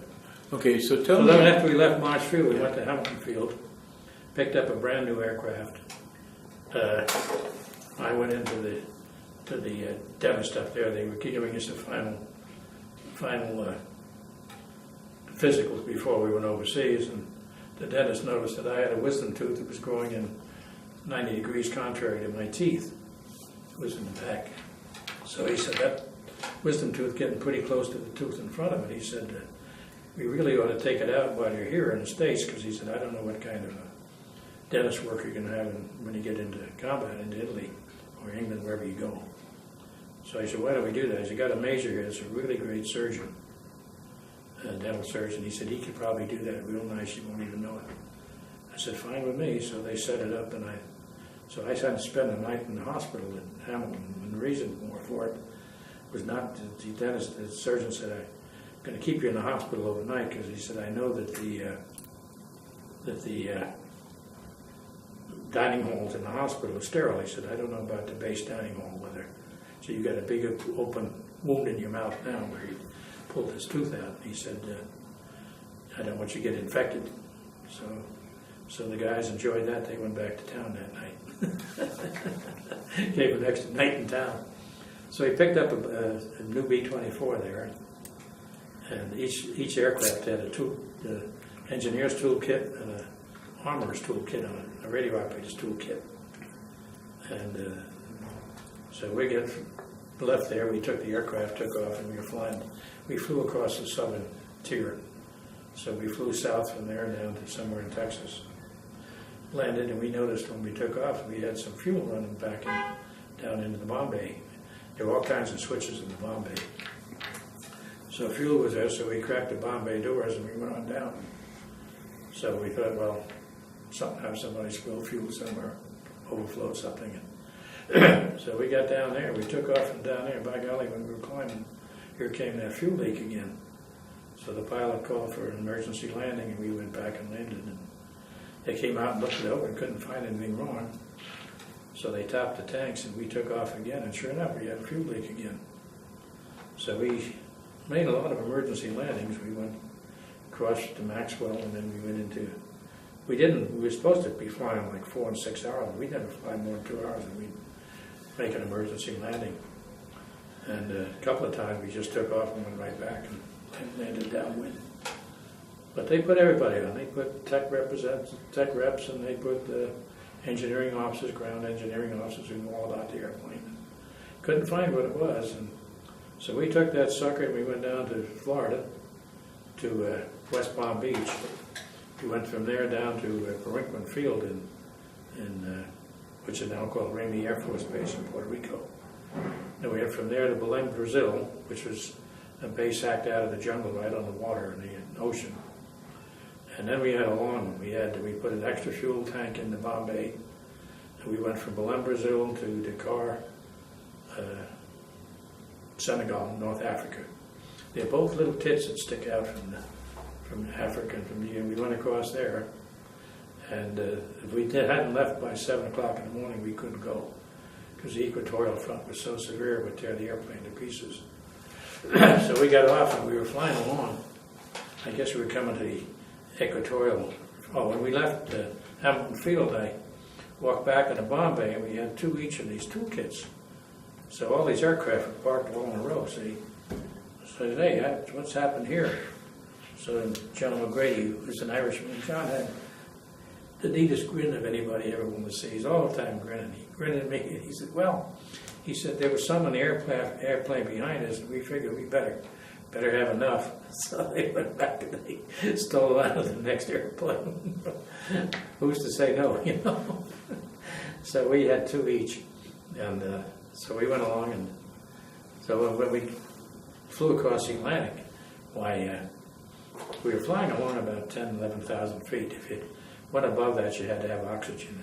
We were told not to. I don't think we even had oxygen aboard. So all of a sudden we're flying along, and bang, the aircraft hit an air pocket.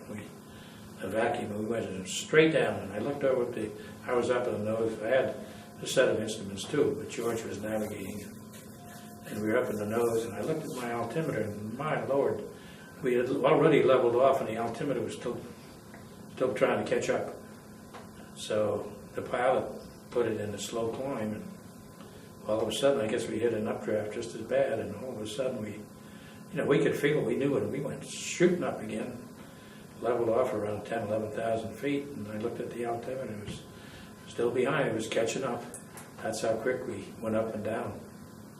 But we had we split, they had a beam, and you went out on the beam with like a V, and it's from the source in Belém, Brazil. You flew that out, and on one side it said dot, on the other side it said .it. And so you could tell if you were on one side or the other of the beam. If you were out of it, you knew which side you were on by the signal.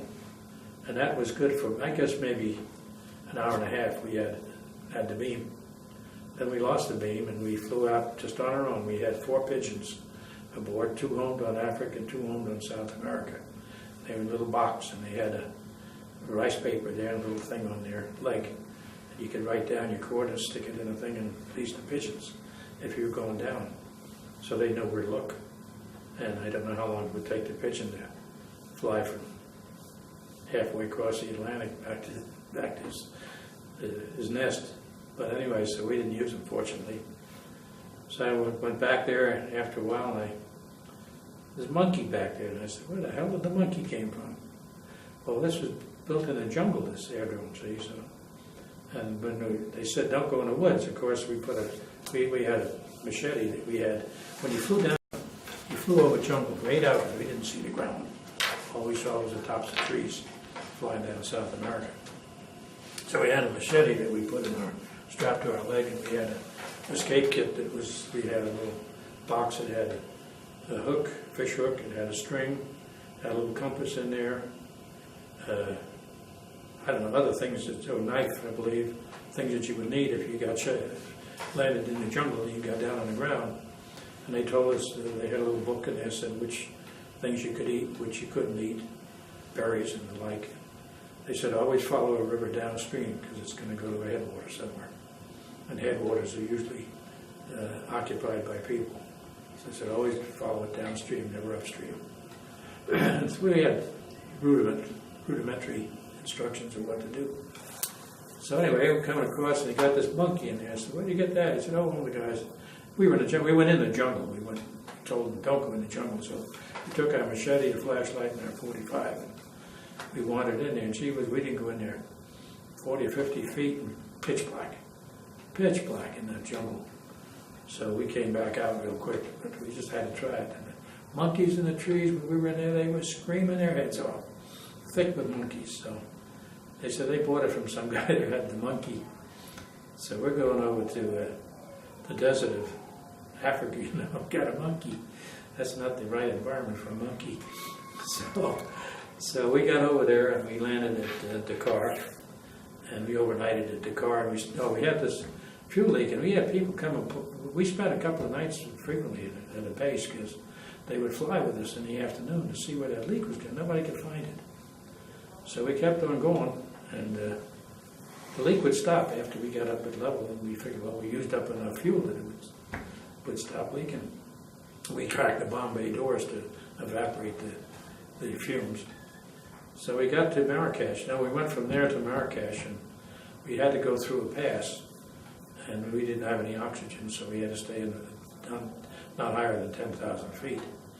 They said if the pass can't see the pass, we'd just fly around once or twice and it'll open up, sandstorms. So we got up there, and sure enough, it was blocked off, and I think we made two big circles, and then it opened up and we flew through. We did the same when we landed at Belém, Brazil. The river there, I forget which river it was right next to the base, and it fogged up. Let's stop there and change the tape. You're flying over North Africa, and you went through the pass. Yes, okay, and we landed in Marrakesh, Morocco, and we still had the fuel leak. We got up there and complained about the fuel leak, and the engineering officer and an old master sergeant came out, and he was in the engineering department. I guess he was, must have been in his mid-40s or 50s, old-timer. He's smoking a cigar, and they had revetments there too, because they put the aircraft in revetments when you're in combat, so that if they drop bombs, they're not going to clean out everything. They built revetments around them. So he put his cigar down and said, let me take a ride with you guys. We did. He stood in the bomb bay, and we flew up, we took off, and the fuel ran back. And so we landed. We were up maybe 30 minutes and landed. He said, there's a fuel tank, it's got the neck of the fuel tank, you fill it on the top, and they were rubber tanks. And if you got hit by shrapnel, they didn't leak, they would close up. that soft rubber stuff. And he said, that particular fuel tank, he said, the neck is broken. He said, it's leaking out the neck when you climb. So he said, let's take it out and see. So the enlisted men got out there, and they had those little hooks that you put a screwdriver and take them a half turn, and then he got a little hook on the top, you know, and they have a name for them. There's a wire, and they hook on that wire. So they took this thing out, and they had 2 canteen cups full of these little hooks.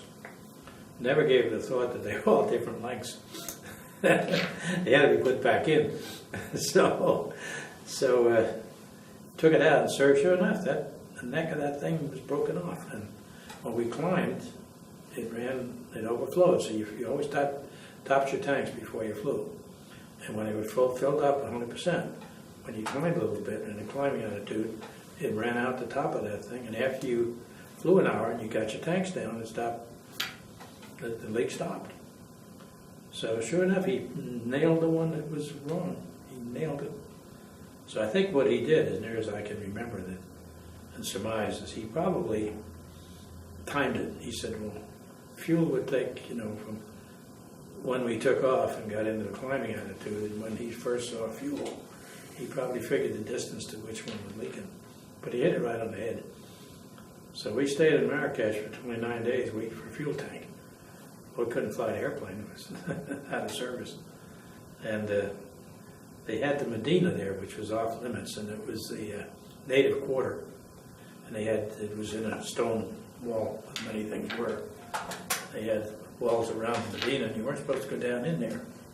So after about a week or so, the enlisted men came to the officers and said, hey, we're going bad here. There's not a damn thing to do. It's miserable weather, and nothing in town really. So I said, see if there's anything we could do. So I got an idea. So I went down to the motor pool, and I asked the motor pool officer, I said, do you need any help down here, drivers? He said, boy, I sure do. He said, my drivers don't get any time off. He said, we're driving all the time. So I got 6 guys who all have military driver's licenses. He said, send them down. He said, I could sure use them. So they related. They had something to do, a purpose. And the base was the main base. It was had MPs, American MPs at the gate. And they had 3 other entrances around this big base. And they had Gurkha guards out there, which were under the French. And the guards' quarters for the Medina, or for these Gurkhas, was down in the Medina. And as I say, that was a walled city, like inside. And so these guys they had to feed these fellows 3 times a day. So they took a weapons carrier, they went down and they got the big pots of food from the dining hall in the French quarters, the French officers, the French compound. And they put it on the back of the truck, and then they would go to these 3 different posts, and they had a guy with them till they learned the route. And so they would feed these troops.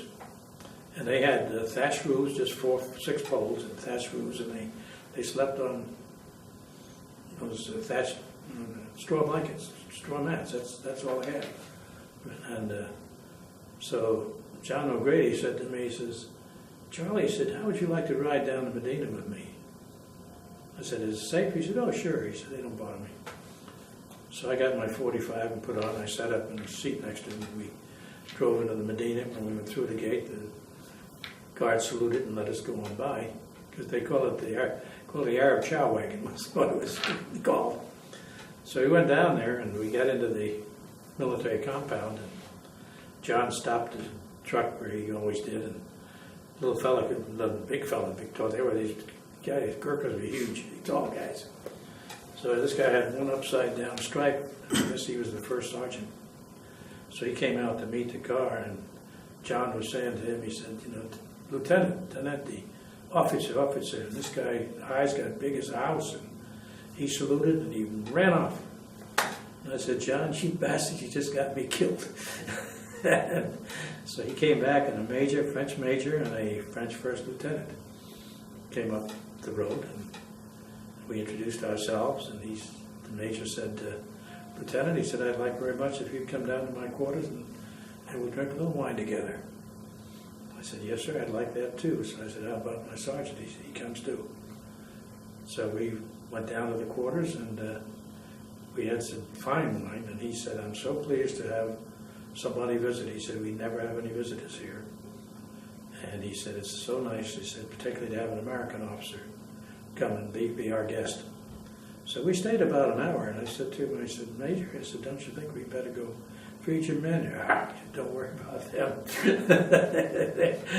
So I said, "No," I said, we've got a duty here, and I said, we're charged with a duty, and I said, "We really have to perform it." He said, "I understand."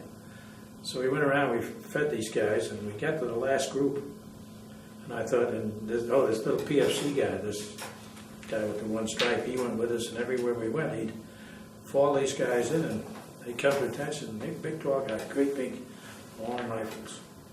So he called to attention, and I would have to inspect them, see. So I'd walk in the front and down the back and nod my head, okay, and he'd salute me, and he'd call them out, and we'd feed them. So we did that twice, and the third time I said, "Why don't I just do this right?"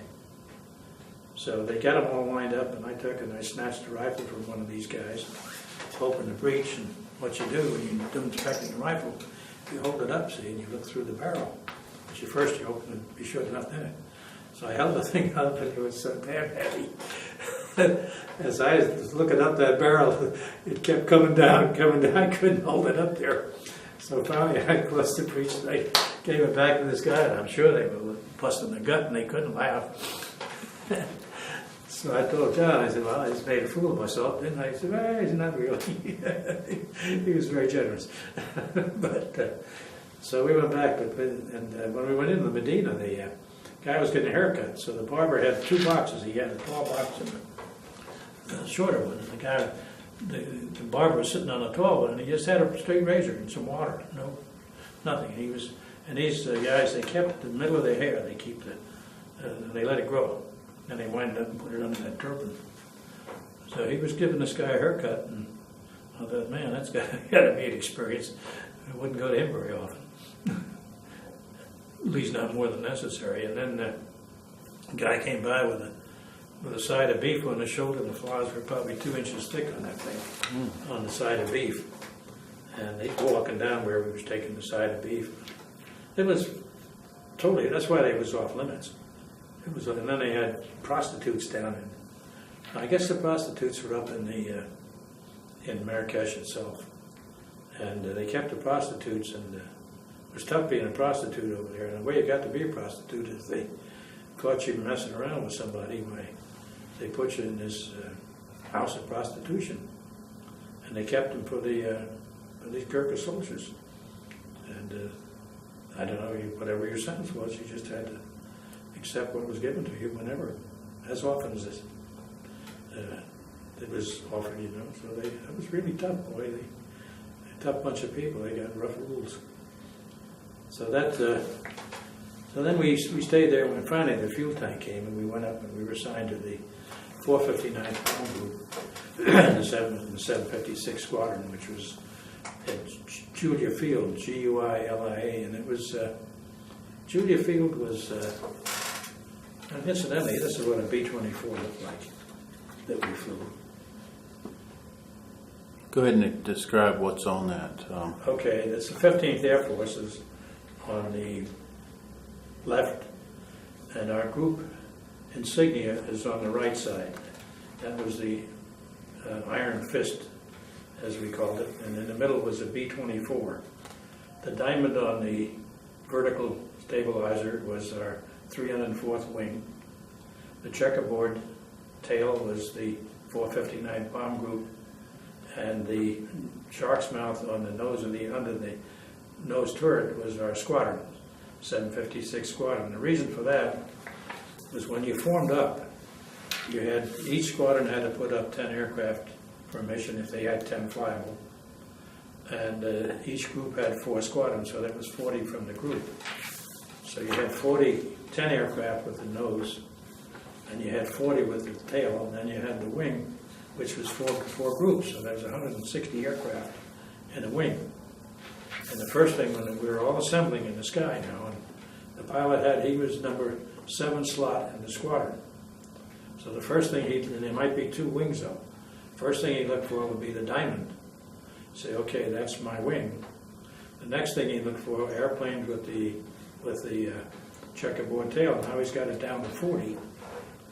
And then he would look at the nose, and the others had different markings on them. The squadrons were all identifiable.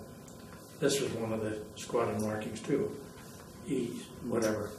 And then he's down to 10. He said, okay, of that group, and then the squadron leaders were always already up, and the group leaders, they were up. And so he said, okay, I'm number 7 in that group of 10. That was, got it right down to where he belonged. You didn't fly over the Atlantic in a squadron, did you? No, we went over Seoul. Yeah, so they, it was not possible. When we got to the other side, we split the beam. And one of the reasons we did that is the drift meter on the B-24 was nothing but a pipe with a compass rose at the bottom. And as the navigator looked down that to try to get a reading on, the way you found your location is you'd take a drift reading on the heading you were on. Then you would turn 45 degrees for 1 minute and take another drift reading. Then you would turn 90 degrees in the other direction, say turn right, turn 90 degrees left for a minute, take a drift reading, and then you go back to your original heading. When you had those 3 different drifts, you could put them on an E6B computer, which was a circular slide rule. And you could plot those things, and where they came together, you had a little disc that you could mark with pencil. Where they came together, that was your wind. Gave you the direction and the speed of the wind. And that's what you needed to know to figure if you want to stay on course and the wind's blowing you, you have to crab a little bit into the wind, and that's what tell you how much to crab. So what I did is I told George, he was navigating, of course, he was the navigator, and I said, every hour I said, I'll crank up my bomb sight and I'll re-drift for you. And my bomb sight had two gyro stabilizers, one in the base and one in the head. Now the drift meter, as the aircraft flipped around, it flipped too, so it's hard to read. My bomb sight didn't flip, it just stayed. So every hour we take they called it a double drift. We take a double drift, and you keep reading off of waves too. It's not like you got a cow or an automobile or some tree, or a road or something to really read on. So I would read it off the waves of my bomb sight, and we got really good drift readings. And I give them to George, and then he plotted them on his computer, and so we had really, really great ride. And we split the beam when we got to Africa. A lot of aircraft that never made it, they got lost. Some landed on the beach over there. They just barely got there, and some landed in the water offshore. Because they didn't have gas enough to get Well, away or get lost. They didn't fly the straight course. And probably they were able to correct their course, but if they got blown off course, the navigator could take a sunline or something like that. You could do that in the daytime. You say, wow, we're off course, and he would correct, but they'd already used fuel they didn't have. So most of them made it. I guess maybe 4 or 5% didn't make it. They got close to shore, they were rescued, but they lost an airplane. So then we got to the 459th, and they asked if I could do the navigation, and they took George away, and I guess he was about the 3rd mission they took him away, and he came back around the 12th or 13th mission. So I did both the navigation and the bombing for those missions. And really, when you flew in a group like that, the lead navigator was the guy that had to do it. And we followed along, but if you got knocked out, then you had to have a navigator to get you home, because now you're solo aircraft. You said you got to Julia Field. Where's that? Julia Field is in Cerignola, Italy. It's on the road between Foggia and Cerignola, close to Cerignola. Julia Field was used by the Germans when we were still in Italy. We were still in Africa, and the Germans had airdromes in Italy. There was a German airdrome. The guy that owned the farm had an immense farm. He raised wheat and things. He had olive trees, and made a lot of wine, big winery. He had huge vats of wine. And so when we got there, we took over all his wineries headquarters. And we did our briefings in there, and they had a beautiful big 2-story house, and the CO took over the house with the swimming pool. And they had other outbuildings which we used. And the dentist I'm glad I had that tooth taken care of, because the drill that he had a foot pump on the drill, a foot lever, like on a sewing machine. And he would pump that thing, and it was geared so that the drill would go really, really fast. And he had a couple of enlisted men assigned to medical types. So he would be pumping that foot thing, and that's how he got his drill to work. And when his foot got tired, one of the enlisted men would pump it for a while. But they kept it going. That's how they treated your teeth. That's how they drilled them out and filled them. When did you arrive at Julia Field? Probably, Last date I got was August 23rd, 43. But you had done more. when we came back from Vienna. Probably got there about April, no, March, I guess, of 43. Of 44. 44, yeah. Yeah, 44. Do you remember your first combat mission when you left, flew out of Julia? I don't have it with me. I have listed my missions. They say I forgot a bunch of papers. I should have gotten them when I was up there. Forgot to pick them up. But I have a list of the missions I flew. And we flew 14 before we got shot down. We were doing airdromes, troop concentrations. There were fragmentation bombs, I told you about them. They went off above the ground. They were sets, had proximity fuses. And they would explode maybe 20, 30 feet off the ground. And when you did a troop concentration, you dropped the bombs and they exploded in the air. So you took out everybody that was there. And we had 500-pound bombs, and they had a delayed fuse. And you probably used them on a factory or something, a building of some sort. And what would happen, the reason for the delay on the fuse, it didn't go off when it hit the roof. It would drop through into the second or third floor and then explode, which was much more effective than just having it go off on the roof on impact. And then you had 100-pound bombs, and when we went up to we did some oil refineries up in Romania. As a matter of fact, Brasov, Romania, was not too far from Ploesti, which was well known as, and it had oil. And the thing we did was take away the fuel, and you take away the war. So you were bombing in the We did a lot of that, Ploesti? yeah, we went up there a lot, yeah. Not well, the 15th Air Force went up there. And they had 5 wings in the 15th Air Force. 6 wings. 4 B-24 wings and 2 B-17 wings. And each wing, as I said, had 160 airplanes, a lot of planes. Did your airplane ever come under attack from other fighters? Oh yeah. We were flying along one time. We broke the coast. We were going up into southern France, and we broke the coast of France. And all of a sudden, there was a window, and the well behind the pilot was a little well. We stepped down, and the top turret gunner was there, and a little window on one side. And I was looking out that window. We hadn't gotten near target, and the navigator was still with us on that mission. This was one of the early missions, I guess. And I looked at this airplane. Was flying. We were flying in formation. It was right out there, and all of a sudden I looked down, and the airplane just disappeared from sight.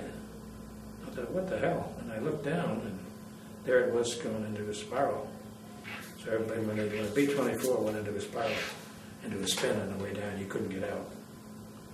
So when it happened, they had put anti-aircraft on the coast, and we weren't told about it. We had flak suits we wore, and our helmets were steel, and so we didn't even have our flak suits on. But we got through there okay, but a couple of airplanes at least one got shot down. Did you see any flak being exploded? Oh yeah, flak was going off all over. And you can see the explosion. There's a smoke and explosion, and then all this stuff was coming. And I forget what target it was. We got into a flak. Over the targets, when you got up in Romania, they were heavy flak up there. They had flak towers. They made great big towers, and they put anti-aircraft guns on the roof, and then they put balconies out from these towers, and they put anti-aircraft guns on those balconies to get more of them on the tower. They call them flak towers. And we saw photos of them. Fantastic, I mean, what they did. And they threw it up, you could walk on it. Could you see the artillery firing up at you, or were you too high? No, we couldn't see the flash. We could see the stuff go off all around us. See, when you got on a bomb run, you had to maintain constant altitude, constant airspeed, and constant direction. And the bomb run was probably 3 or 4 minutes, 4 to 5 minutes long. You turned to what we call the initial point, and they would figure that out, and you would, from that point on, you went right on down. And when we got on the bomb run, the pilot would hold altitude and airspeed, and he'd flip a switch, the name will come to me, and he would hook my bomb sight to the controls of the aircraft. And every adjustment I made on the bomb sight changed the course of the aircraft. And that's how I could stay on track going into the bomb sight. Before the bomb run, did your airplane ever take evasive action? Did it what? Take evasive action Can't. before the bomb run? Oh yeah, sure. We'd fly around things. We were in formations. You can't do single evasive action in a formation. But if the intelligence reported there was a flak area and it was on our path, we would fly around the whole formation. The lead navigator would go around. So you were just basically following the lead guy? Yeah, we just fly in formation. Yeah, we follow him. Could there ever be a time when you got in-flight intelligence that says you're flying the wrong place? The Germans had it on, they mounted the stuff on flat cars, railroad flat cars. And we'd be going along and everything's peachy cream, and all of a sudden, here came all this damn anti-aircraft up there. This flag came flying up. And what happened, that they just put their train underneath our flight path, and we didn't know it was there. You couldn't see a train from 20,000, we were 23,000 feet. So you couldn't see the train, really, per se. Could you ever see, were you ever low enough and dropping bombs to see the death and destruction you were bringing? I could see it through the bombs. So then I had a pair of binoculars, artillery binoculars, each bombardier. And I gave mine to the tail gunner because when you drop the bomb, by the time the bomb hits the ground, the aircraft is past the target. From the nose of the aircraft, I couldn't look back. So I gave my binoculars to my tail gunner, and he could watch the bombs all the way down. He could see the ones that were mine, and he'd watch them all the way to the ground, and then he'd tell me where I hit. And they were huge, beautiful field artillery, binoculars. They're great. Could you see the like individual cars from that distance only looking through the bomb site? No, I couldn't see quite that well. I could see the target. I could see if you're over a city, if you're bombing a city, or if you're bombing a railroad yard, you could see the railroad yard. Visually see the railroad yard. I couldn't see the trains in it, whether the tracks were full or empty. But we could see that, and then my tail gun, I could see where the bombs hit. And sometimes if we were going across a target, if somebody had been, sometimes targets were big enough, we'd split into two groups, for instance. You have 40 aircraft here and 40 over here. If the others went ahead of us, we could see the destruction that they had caused. We could see the smoke and the flames, the fires that they caused, and then we knew we would be doing the same thing when our bombs hit. We hit it. As I say, whatever pattern you had in the air, if the target was long and narrow, that's the pattern you flew in the air. If it was wide and narrow, you flew a wide pattern. And so when they hit, you took out the whole thing. Did you ever fly a low-level mission? No. B-25s and B-26s, we were heavy bombers. The B-25s and B-26s were the medium bombers. They did low-level missions. And of course the fighters. Fighters didn't, in those days, didn't carry bombs. But they would go down and they'd chase a train and they'd try to explode the engine, or if there were troops on the train, they'd try to shoot them up and kill them. Or if the train was carrying ammunition, that was always a beautiful thing to watch. I'm sure they'd set off that ammo on the train, and that'd be a really, really fun 4th of July. When you flew on the missions, did you see any German aircraft attacking you? Oh yeah, they hit us a couple of times. How about your airplane we itself? did. Well, we frequently had fighter protection, Fighters couldn't go as far as we could. We could go 4 hours up and 4 hours back. The P-51s and the P-47s would pick us up somewhere en route, maybe 45 minutes out from Italy. And they would fly with us for perhaps an hour and a half. And then they had to return. The P-38s did better because they could fly on one engine. And they would fly up on one engine and pick us up further out. And then they would put both engines on to keep up with us, but they could pick us up further. They could take us maybe as much as 3 hours out, and then they had to come back. Can you describe one mission that you accomplished, but besides the last one where you got shot down? One that you... Oh, the others were pretty much ran together. They got in the airplane. You got up at 3:30 in the morning. The charger quarters came by, got routed everybody. We were sleeping in 6-man pyramid tents, and we were scattered out in the field, in the wheat field. Tents were separated purposely, not all on the road like you normally have them, like they had at Pearl Harbor. All the boats nicely lined up with the Japanese. So, and then the aircraft we had 2 squadrons using the same runway. No, we had 4, the whole group. We had one runway for the group. And the aircraft were parked not too distant from the runway. And they were in revetments, and the crew chiefs could work on them in there. And then we'd get up about 3 o'clock in the morning, and we'd go over to the well, get up a bucket of water, and you threw that well water on your face, you're wide awake instantly. It was 33 degree, 34 degree water. And then we'd go over and have our breakfast, and then we would go to the dining hall and eat breakfast over there. Then we go to briefing, and first we'd have an overall briefing for all the officers, pilots, bombardiers, and navigators. And enlisted men, they had their own briefing too.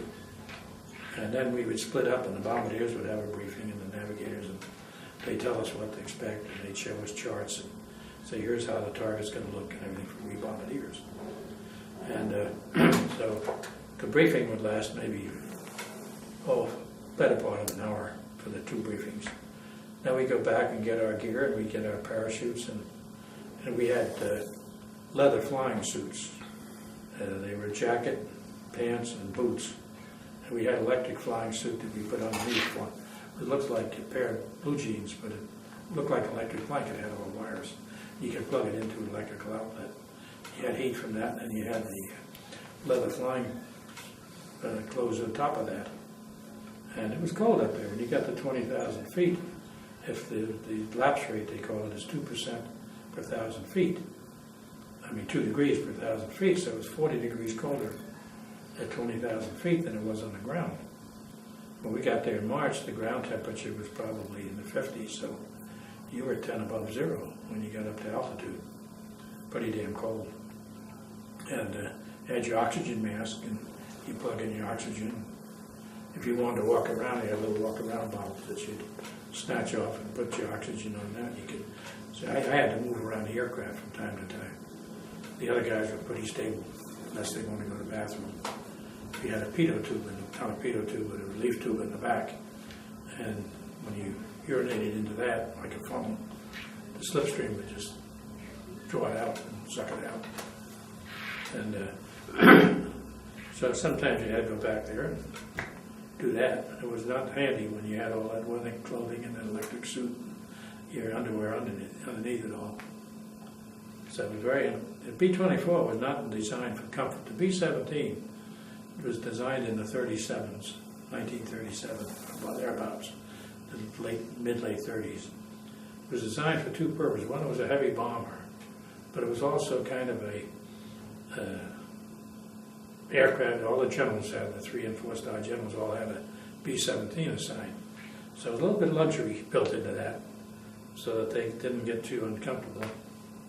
But the B-24 was one purpose, to carry bombs, deliver bombs. It didn't have any purpose as a passenger carrying aircraft.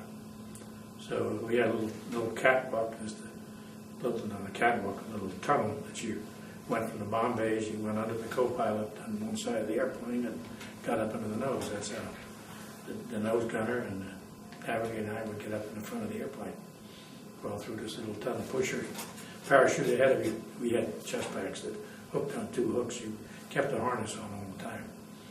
And After you got done with your bomb run, you landed after your mission. Did you notice any battle damage on your airplane? oh yeah, all the time. We came back one time and they had a big hole in the leading edge of our wing. We had de-icers on the aircraft, which was a rubber boot across the leading edge of the airplane. The pilot could activate that and it had air and it would fluctuate back and forth and break up any ice that was forming.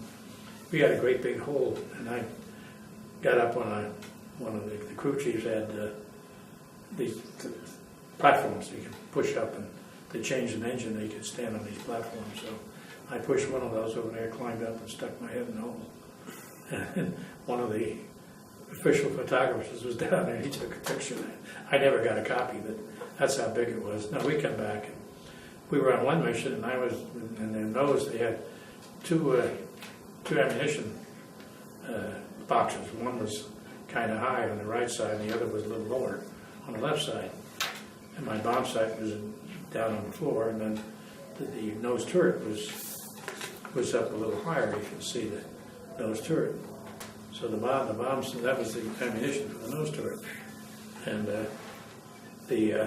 I was sitting on the top box with my feet on the lower box, and we weren't yet near the bomb run. See, if we went 4 hours out, the bomb run was at the end of the mission. So I was sitting there and I was kind of looking over, watching George plot his navigation, and he had his charts out, and I was kind of looking over his shoulder. All of a sudden, I heard thunk thunk, and looked up, and we were in a flak area. And so we went on, and we got through okay. When I got back to the base, I looked, and what had happened is right under 6 inches under my butt where I was sitting, I have a piece of shrapnel at home. It's about that long, and skinny, jagged as can be. I went through that first bomb, about a box of ammunition, 50 caliber ammos, and it lodged in the second one. It was white hot. So I just saw that and I didn't reach for anything. But we got back, I pulled it out of there and kept it. Now we came back, we were shot up all the time. It was not at any time you had flak, the aircraft would get lots of holes. I've got pictures of we have a yearbook, not a yearbook, but a history book that the group would have. Got lots and lots and lots of pictures, the official photographs. And they just wouldn't believe they could fly them. One aircraft came back and had half the empennage was missing. He lost the empennage because the horizontal tail and horizontal wing, and then the 2 verticals on each side. And that was here. There were 2 of those. And they had lost half of it, and the pilot got it back and landed it. And he only had, how the hell he did it, I don't know. Nobody ever figured it out. We came back one time and we had our hydraulic system shot out. And we had 2 reservoirs of hydraulic fluid. And there was a T right above the co-pilot's lap where the hydraulic lines went into a T. And that T got shot out and the hydraulic fluid dumped down into the co-pilot's lap. And when we went through Cherignola, we had bought these gaucho boots, and I guess Joe was wearing them. Bob was wearing them that day. Oh yeah, sometimes we didn't go that high. This must have been one. We had 2 missions where we flew 2 in one day. We went up to La Spezia in Italy, which was a port. We went up in the morning and went back and bombed it again in the afternoon. So we were only about 2 hours. We didn't go that high. We probably bombed from 12 to 13,000 feet. So Bob had his gaucho boots that we bought in South America. He was wearing them. So all of a sudden this thing got shot out. This whole reservoir dumped in his lap. And his gaucho boots were full of hydraulic fluid. And I heard him cussing. And I looked up at that. And I said, oh gosh. And I reached up and I got some of this hydraulic fluid and took my oxygen mask off and tasted it. It wasn't blood. So then I said, well, it's got to be. I smelled it too. So I didn't pay any, I knew it was bad. But so then we got to the target, and I never remembered this thing being out. We could have cranked the bomb bay doors open, but I just automatically pushed the handle to open the bomb bay doors, and I dumped the other reservoir in Bob's lap. So he was cussing, and so I called one of the tail gunners, which is my armor, and I said, get down there and crank those doors open for me. So he did. He could to crank them open manually. He opened them up, and then I was able to drop the bombs, and then we cranked them closed. But so now we had no brakes, so we came back to the base, and we didn't have any brakes because all the hydraulic fluid was consumed in Bob's lap. So he said, what to do? So they said, fly around a little bit. It was a short mission, so we had fuel. So they told us from the tower. The tower was a wooden structure. It had just four stilts, and a little house on the top, and you climbed a ladder to get up there. They had taken a radio out of one of the aircraft, and that was their communication system. So I said, take 2 parachutes, 2 of the chest packs, and hang them in the harnesses, and hang those parachutes out and hook them to the waist gun mounts. So we did that. They said, now when the pilots got the aircraft firmly on the ground, why, pull the 2 ripcords and those parachutes will open and they'll slow you down. So we did that, and the pilot was up there. He couldn't see the waist, so I got down and I said this little well we had, and Joe said, when I put my hand down, if you want to get it tight on the ground and not bounce it when we did this. I put my hand down, he said, you tell, and George, the navigator, went back, and he's standing looking at me, and he's got his hand on each of these ripcords. So Joe gave me the sign, I gave it to George, and he pulled the ripcords, and they opened up just as nice as anything. We had a nice, smooth stop. We didn't go off the edge of the runway either. Joe he got it down on the very front of the runway, and he set it down as tight as he could, as quick as he could. So we came out all right, and I got pictures of that at home. And I got so many pictures, I just couldn't possibly bring them all. So much stuff, they couldn't possibly bring it all down here. But on our last mission, we went to Brezov, Romania. We lost an engine on the way up. It was number 1. They were number 1, 2, 3, and 4 across the aircraft from left to right. We lost number 1 to a malfunction. Then dropped out of the formation, flew a solo bomb run, a solo mission from then on. Made the bomb run, and by ourselves, and we thought, well, we could see the formation ahead of us. They hit a lot of flak. We could see it exploding up there. So we went ahead and we made the bomb run, and we thought, well, we're not going to get the same amount of anti-aircraft they did. Boy, how wrong we were. They shot just as much up at us as they had shot the whole formation. So we lost number 3 over the target. It got shot out. So fortunately, we had 2 and 4 left, which is 1 in each wing. And we came off target, and we were in Romania, and we were flying back, and we weren't sure we could get back to Italy. But we didn't want to bail out in Romania, because they were Quislings. They had a good rapport with the Germans. What do you mean, Quislings? Yeah, Quislings. They're friendly to the enemy, to our enemy. Is that what you called them, or is that a real name? That's a name, that's a word. Okay. It's the Quislings. And they were friendly to the Germans. So the German soldiers didn't bother us in the parachutes, but the Romanian people did. They'd shoot you in a parachute. You can't do much evasive action in a parachute. That's the way we were briefed. I'm sure they did, because we're bombing their country every day. I guess that would provoke you a little bit. So we didn't want to bail out in Romania, So this bomb run you went on, what were you aiming at that day? The original target was to be an oil refinery. This was not too far from Ploesti, which was the most horrible target next to Berlin, I guess there was. And what date was that, do you recall? June the 6th. 44. 44, yeah. So we came back and we crossed the brown, not blue Danube, it's been a Danube, pretty dirty river. But we crossed the Danube, so we knew we were over Yugoslavia. Felt much better at that point. We'd thrown everything out of the airplane. We threw out the guns and the ammunition, everything we could get loose. We had jettisoned. So about that time, one of the right waist gunner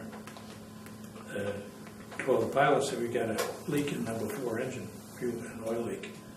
The pilot already knew it because he was watching the fuel pressure gauge flicker, and it said it never quite got back as high as it had been.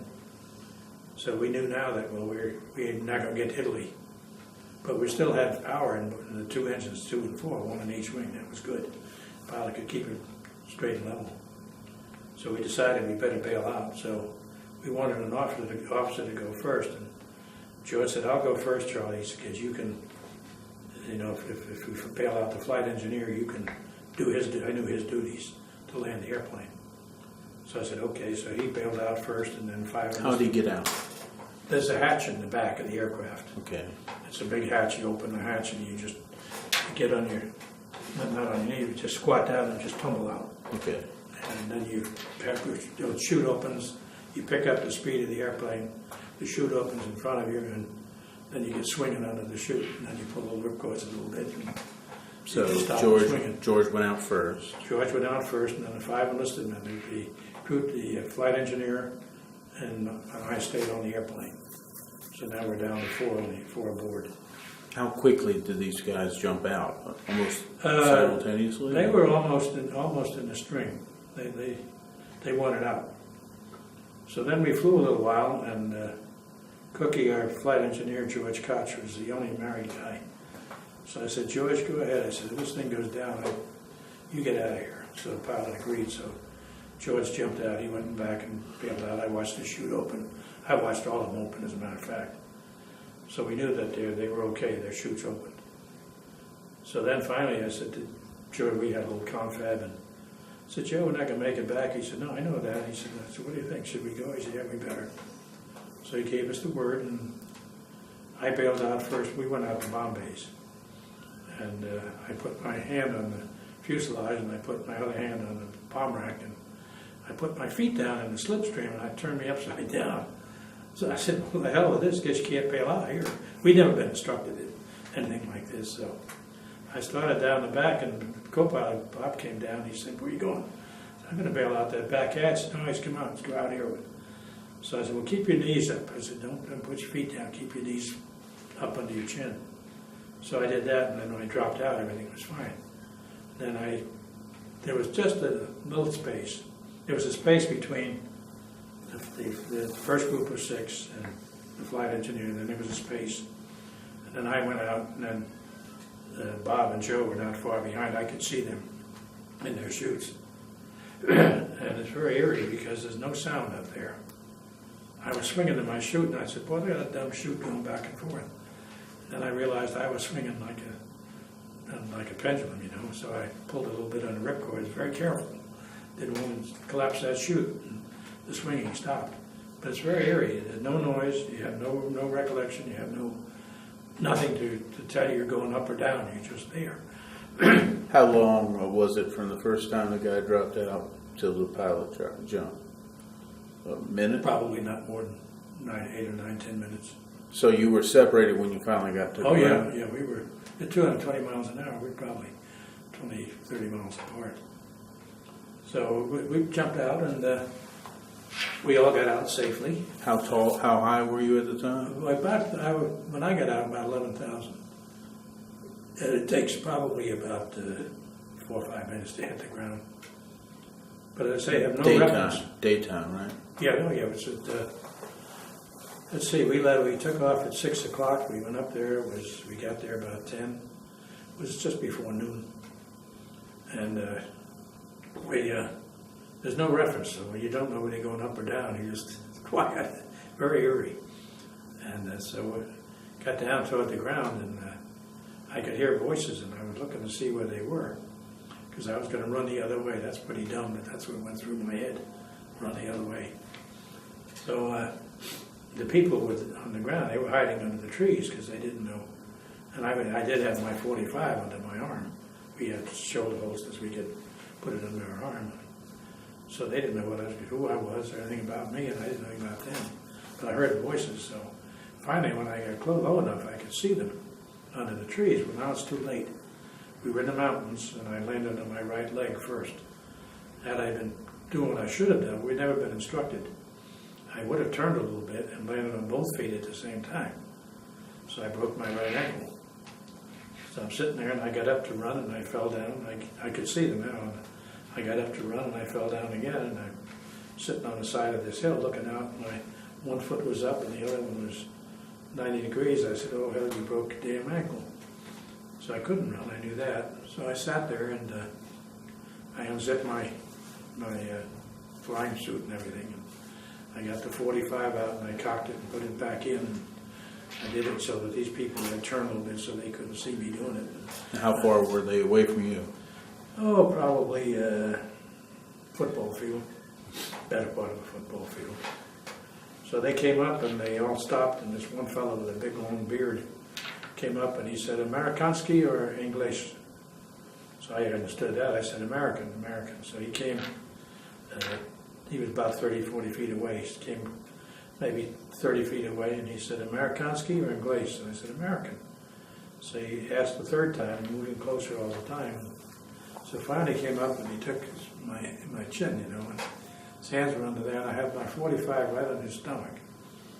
And if he had tightened up his thumbs, we'd have both been hurt, because that 45 would have kicked me too, but he'd have been dead.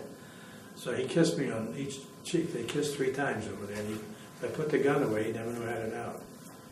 And so I said, well, he must be friendly.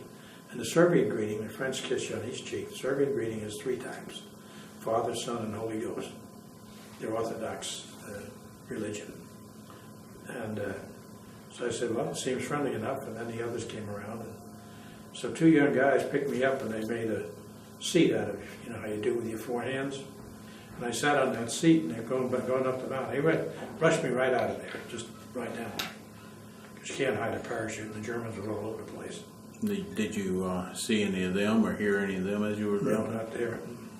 So we went up the hill, and this one young man didn't like the way the other guy was carrying me. And he said something to him, so then he took me in his arms like a baby, and I had my arm around his neck, and he went up that hill like a deer.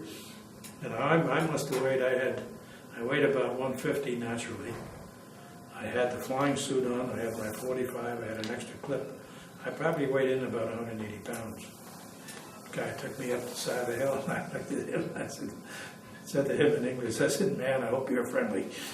And so he got to the top, and they went somewhere and got a horse. Now, the Germans had taken everything of value from these people. They'd been occupied for 3 years. And they'd taken everything of value. And so they brought a horse, and he was laying on the front right foreleg, lurched a little bit. And every time he did, now my foot's hanging. They'd taken the shoe off by now, the boot. But my foot's hanging there. Every time he lurched, my ankle jerked. And oh, man. It shot through me.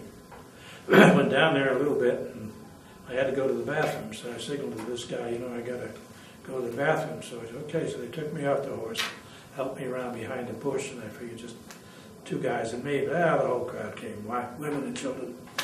So I said, well, I got to do it. So they all came and they watched me do my thing, and then we got back, put me on the horse, and we went down a little bit further, and there was a little house with a thatched roof and a white picket fence. We were on an old road. It was all rutted. The Germans couldn't travel these roads because they'd had no maintenance whatever, and they couldn't get their lorries up there, so they were very careful. They didn't come up too often. When they did, they never came up with less than 3 lorries because General Milovich's Chetnik troops would take them out, and because they were just like, go back to the Green Mountain Boys and all, you know, this is what they were doing. They were behind trees, and they were a guerrilla force. They were organized. I mean, they had commanders and sergeants and everything, but they nevertheless, they fought the true guerrilla warfare. Did you ever find out the man's name who carried you up that mountain? Oh, yeah, oh, yes, I'm in touch with his family. So the lady came out, and she had a bottle of liquid, and it looked to me like it was a white wine. So she poured some in a glass and offered it to me, and I said, no, you first. So she sipped it, and she going, you know, I said, well, must be all right. I thought it was white wine. So I took a big slug of that stuff, and I turned green and purple and red and coughed and nearly fell off the horse. What it was, it's a thing called Slivovitz. It's plum brandy. And the homemade, it runs out about 110 proof. And I was expecting wine, and I got this, I didn't know, I got used to drinking Slivovitz. I drank some before. I wouldn't when I was in the service. I was a bourbon drinker, basically. So the rest of it, but they laughed. I mean, they thought it was so hilarious. Well, I guess it was. So then I drank the rest like a gentleman. I sipped it, and it was really great. I mean, I really needed that right at that time. Your leg was hurting you? Oh, badly? yeah, it was hurting. So we went further down the road, and they took me off the house, and there was a little house similar to that, smaller. It had a little front porch on it, and just a little square thing, maybe 5 feet square, and a little roof and thatch, big thatch roof, big fat thatch. They put me in there and put me in the bed. And the bed had a straw blanket, a straw mattress. It was a very thick mattress, and the lady of the house came out, and I guess somewhere along the line, they must have fed me something, sandwich or some kind, piece of bread, whatever. They didn't have much, so I don't remember that, but I'm sure they must have given me something to eat. So maybe they did now. I guess that's when I got it, when they got me settled. So the lady came out that evening when it got dark, and she put an oil lamp at the top of the bed. There was a little shelf up there, and she gave me a comic book. It was about 3 or 4 times as thick as a Reader's Digest, about the same size, with English comics, American comics in it. I thought, oh my. So I finally fell asleep. They gave me some more Slitherwits, and I fell asleep. And during the night, I was restless, and I could hear this stirring around outside on the porch. I knew somebody was on that little porch. So I thought, oh my God, I guess I've been captured in these guys. The guard out there. So you didn't know that these were partisans yet? Didn't know nothing about them. Okay. Nothing, whatever. They weren't partisans. Tito's people were partisans, these were Czechs. They had a bitter civil war between them. So I thought, well, I've been captured, so that's the way it is. And I still had my .45. They knew I had it, but they didn't take it away. I thought, well, that's funny. They'd taken my gun, but my pistol. So the next day, they took me to another house, and I was laying in the bed right alongside a window. And all these people were looking in the window at me. I was a novelty. And they were looking in the window at me, and there were people around there. They had identified one guy as a soldat, which I figured he's a soldier of some kind. And they were saying Chetnik, which meant nothing to me, but Chetnik soldat, and I knew soldat had to be soldier. So they took I guess this was in the afternoon, this was the first afternoon before I got to this little house where I slept. So I took my jacket, off, and a big old .45 showed up under there, and boy, the window was empty, and everybody left but the soldier. He stayed right there, but everybody else was gone. And so that was in the afternoon. That's when they fed me too. They gave me a sandwich. The sandwich was black bread with goat's milk cheese on it, and it was very, very tasty. So and then they went further on, and they put me to bed that night. So later on, then I guess 2 days later, the pilot and co-pilot were brought to where I was. Okay. And I was glad to see them, and I said, what do you think we ought to do with these pistols? I said, if the Germans catch us and we're armed, they could shoot us and say, well, we shot at them first. I said, that's not too good. Well, I guess Joe thought of that. So he said, let's give them to these guys. So I gave mine to this soldier, and there were other soldiers that showed up by now. So we all three had our .45s, and we gave them to these guys. We didn't want them. We wanted to be unarmed purposely. And so then they took us to the town of, I guess they took us up to a place called Brezhnev. Oh, that night that I slept, I was in the village of Pranyani, Pranjani, and that's where I was. And we went up, the next day they took us to a farmhouse way up in the mountains. It's called Brezhnev, Bresna. And that's when they brought my co-pilot in. We went to another couple of places. I guess at that point they had a guy, an old farmer. There was no medical people up there at all. And an old farmer patched up animals, and they brought him along. And he pulled my leg a little bit and set it, and he had a piece of metal. It was about, I guess it was about 24 inches long. It looked like a ladder, and they could bend it. So they put it across the back of my leg and under my foot. First they wrapped it in parachute silk to cushion it, my leg, and then they put this on and they wrapped it in more parachute silk and they put the shrouds and tied it up, so I had a splint. And I knew a couple of days later that wasn't right. It was still hurting too much.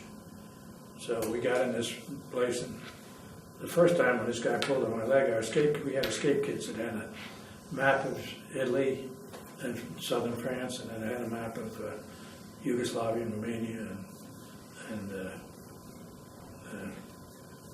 oh dear, Bulgaria, Budapest, Hungary on it, and so we had that, and then we had some other things. We had a gold seal money. And I think it was a $10 bill, gold seal, and the gold was good anywhere. This was not what we have today, Federal Reserve note. These were, honest to God, backed by gold. So we had that, and we had some other things in there. And I had a vial of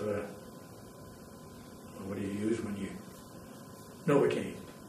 So they gave me a shot of Novocaine, and Joe pulled it. I mean, this old guy pulled my leg out and supposedly set it, but it didn't really set.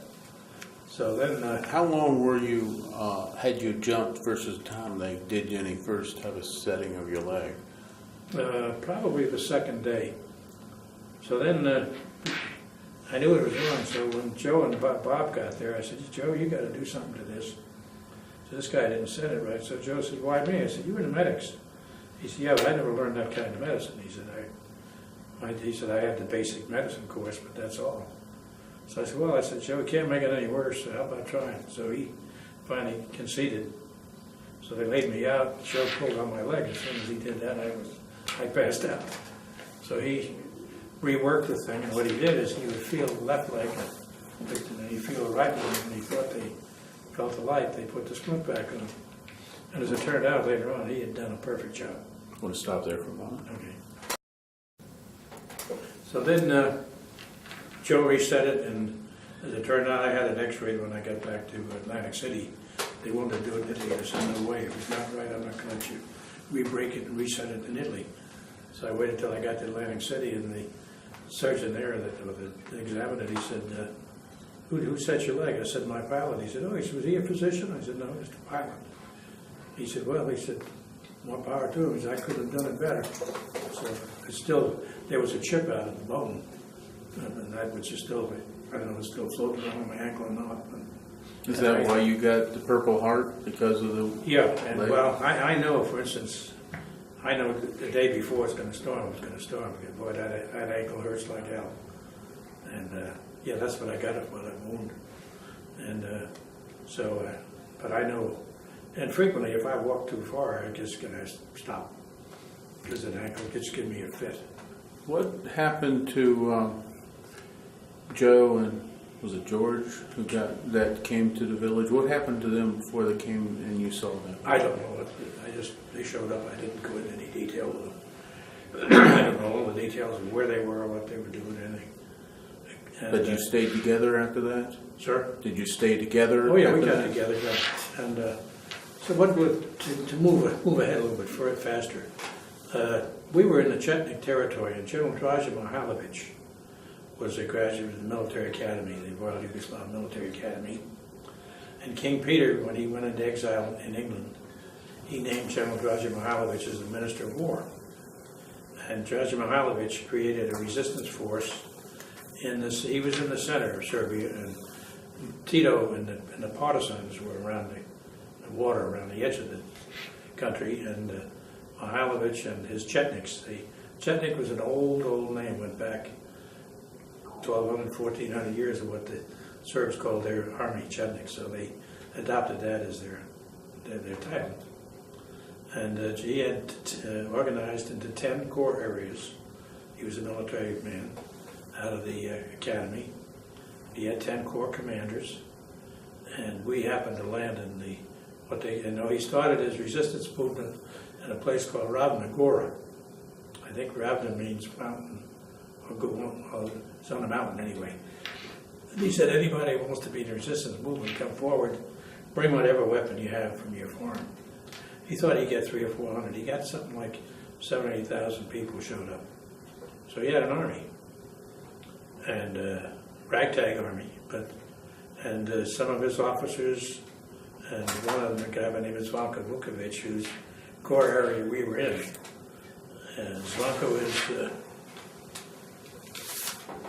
he lives in Ojai, California now. Here's a picture of Zvonko and I. We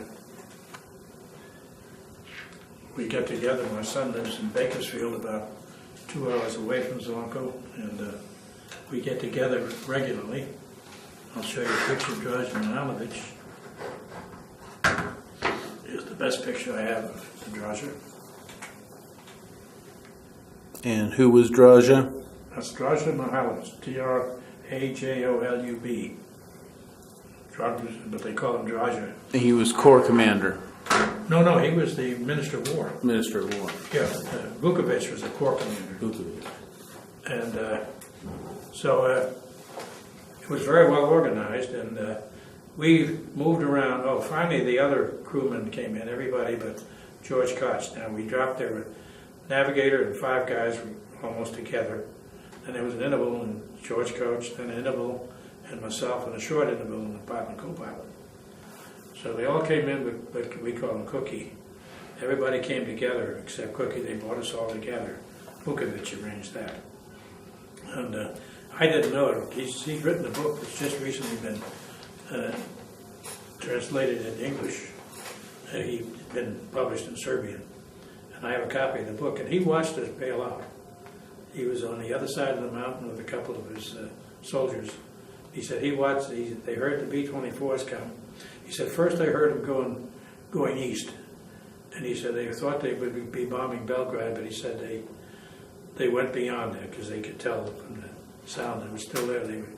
So he said, then they came back about 4 hours later, maybe 5, and he said he was on the side of a mountain and he watched them fly over, and he said all of a sudden here came one all by itself. And he said pretty soon my parachute started erupting from that airplane, and that was our crew. So he saw us jump, he watched us come down. And I didn't know that till I read his book. I see them all the time, but it never came up. And he was very close to our crew. He can call them by name, by rank, and by position on the aircraft, even today. But without going into the history of this thing, because that's take too long, because his book is fabulous. It's, I wish I... What's it called?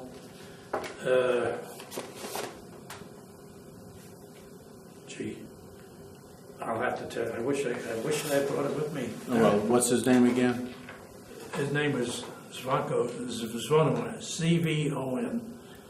Z is in zebra. C-V-O-N-I-M-I-R. Vukovic, V is in Victor. U-C-K-O-V-I-C. And it's the...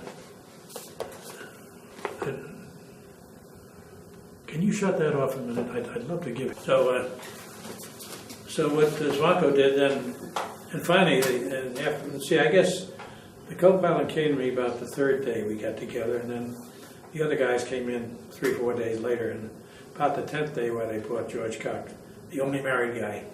And we were sweating him out because we said, oh Lord, the guy that's not here is the only married man. And I think he had a child at the same time. So, but we all got together, and then they kept us together, and they moved us around. We seldom stayed more than 1 or 2 nights in any one farmhouse.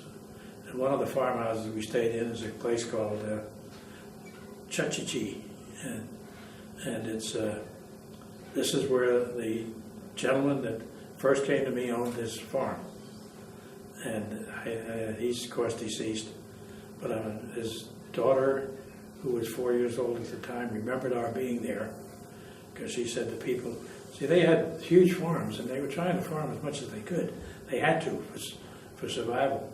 But the Germans had taken, they had no petrol. The Germans had taken any equipment that was worthwhile anyway. So they were farming as much as they could by hand. And they'd go out in the fields every day and work those fields. And she said she remembered that they have to leave one person to watch out for the kids. But she said she remembered when we got there that everybody could go to the field because we would look out for the children. And then they'd send one of the ladies back we had our meals consisted of a piece of black bread with goat milk cheese on it around 9:30, 10 in the morning. We'd have the same thing around 5 o'clock in the evening. And that was it. Slivovitz, this plum brandy, it flowed like water. They all had that. And so that was our meals. And the ladies, whenever they were not doing anything, they had a stick with wool on the end. They had sheep, and they were pulling that into threads. And they made this heavy wool clothing was all they had. So when they got our parachutes, which we gave to them with silk, boy, they were elated. They were absolutely thrilled. But so Swanko looked after us, and we moved, and finally we said, we got to get out of here. So, later on, General Mihalovich, when we evacuated, there were 252 Americans that were evacuated by 17 C-47s on the 10th of August at a makeshift airfield. It's called Pranyany, near Pranyany. 17 C-47s. Pranjani.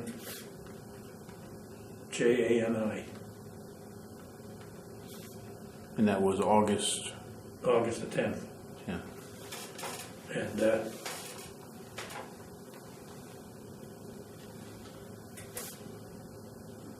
that's about it. But I'm getting ahead of myself again. So we stayed there, and we found a radio that one of these guys had used to transmit news from the mountains down to Belgrade. And the radio worked okay, but the battery was a big old storage battery. So somehow the flight engineers, they put two crews together just by chance. It was easier for them to keep 20 of us together. And the other crew, as it happened, I think we might have been their replacement crew. They were from our squadron. Probably not. We got there.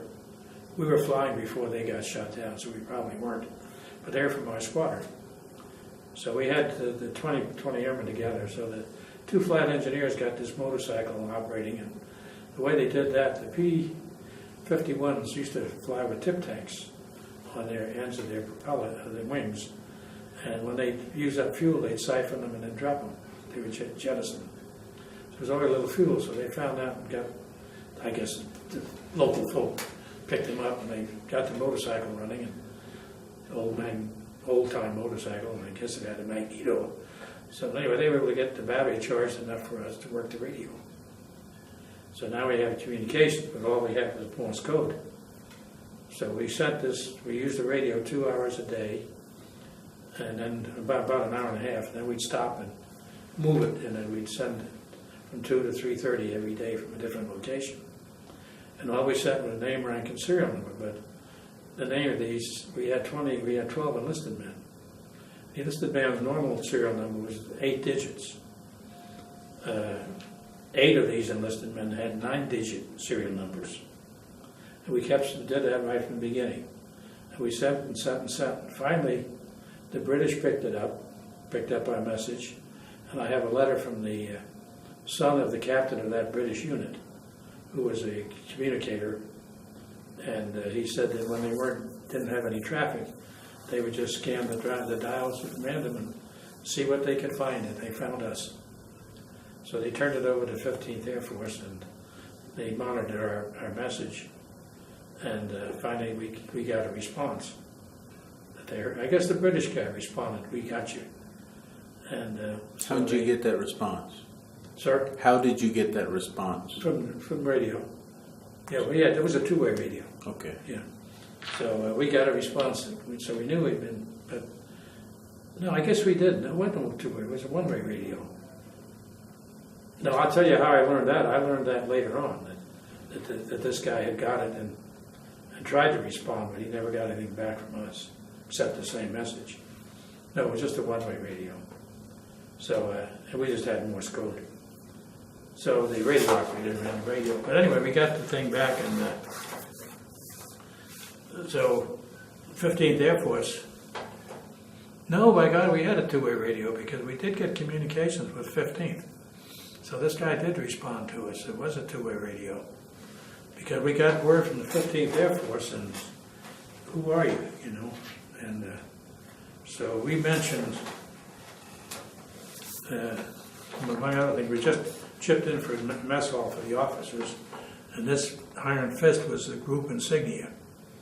And we had that on the wall. And one of the things just like this on the wall, the officers' mess. So we mentioned Iron Fist on the wall. One of the guys had drawn a big old Rube Goldberg drawing inside. We lived in 6-man pyramid tents, inside the tent with a chalk. All these levers and gears and all kinds of crazy things. And just something to do one day. He drew the big old thing. And I don't remember what it finally turned to, what happened to it. It was inside the tent. So we mentioned this guy's Rube Goldberg drawing. We mentioned one of the guys wore a yellow scarf, and they called him. He had a funny nickname, and but we mentioned his nickname and the scarf he wore. The color of his scarf began with a Y. So the intelligence officer in 15th Air Force headquarters at Barry got all this information. He couldn't make it out. He couldn't decipher it. So finally he said, I wonder what happened if I called the squadron CO in. So they called him down. He brought the personnel records, and this captain debriefed our crew when we got back. And he said he put all these enlisted numbers and our name and everything on a blackboard. He said, I looked at it. He said, damn, there's a message here. I've got to get it out of there. He knew there was a message. So finally they canceled out the correct serial numbers of these guys, and the 8 numbers left were our coordinates. So we stuck it through. So now they knew where we were, and they said, prove yourself. And of course, when they gave them the Iron Fist on the wall and this guy's drawing, and then they said, okay, and Major Christie was our, I think Captain Hammond came down. He was exec officer. He said, oh, he said, that's Buckler's crew and Oliver's crew. They always identified the crew by the pilot. He said, that's Buckler and Oliver. He said, they're legitimate.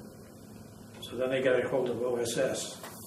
A guy named George Musin was one of the officers in OSS, and he had been in with Jim Mihailovich's group. There was a British mission that was there in 1943. They went in December of 43 and came out in May of 44. And George Musin was the American representative on that mission. They had another guy who was a lieutenant colonel, but he was not OSS. George, in that mission, he evacuated some Americans even then with C-47s in clandestine airfields. Not many, because we weren't in there that heavy, or at least he didn't have them. They weren't brought to him. So then they came out in May, and the American lieutenant colonel was a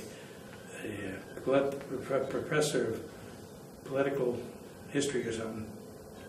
His purpose was to evaluate Roosevelt and Churchill. They all knew the war would be over. And they had 2 factions in Yugoslavia. They had Tito and Mihailovich. They said, who should we put in charge? So this guy was a political officer, and he was to evaluate Mihailovich's ability to take charge of the country after the war was over. At the same time, they had George and Eli Popovich was an OSS guy, and he was in with Tito. He was an American OSS officer. And he had Colonel Seitz was with Mihailovich, and Colonel McDowell was with Tito, and he was doing the same thing, evaluating Tito's abilities. So, but anyway, Musin came out in May, and I'm not going to get into, there's a tremendous story about the intrigue that went on between the messages and the British. Everything went through Cairo. 3 British officers were pure communists, and they were in Cairo, and it's been documented in many books and researched thoroughly, so I can make that statement. But but that's a whole fresh story if you want that later on. It has to do with War II, of course. So anyway, the Musin came out, and then they called him back in, and he looked at all the information we had submitted, and he said, I was there he said, that's where, we were very close to Bromley, and that's where the airfield was. He said, that's where, I was just there last month. I guess it was July, a couple of months ago, and he said, I'll go get him. So they cranked up a mission, they call it the Halyard mission. The what mission? Halyard, Halyard. Halyard like a lifeline. Yeah. Called it the Halyard mission. And on August the 2nd, George Muslin, with a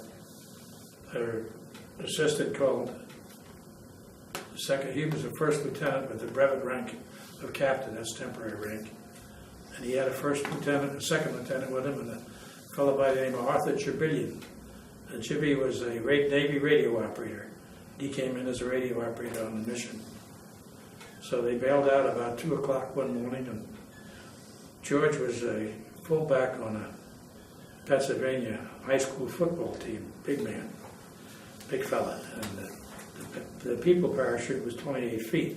Cargo chute was 32 feet. So they gave George a cargo chute because he was such a big fella. And they bailed for about 50.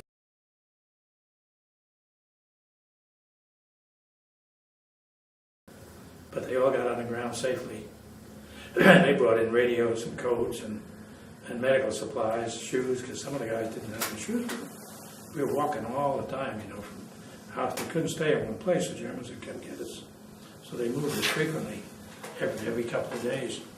Did the Germans ever get close? I don't know. I would have that second hand. I'd have to ask Svanko. But you never saw I don't think they did. I don't think Svanko permitted that.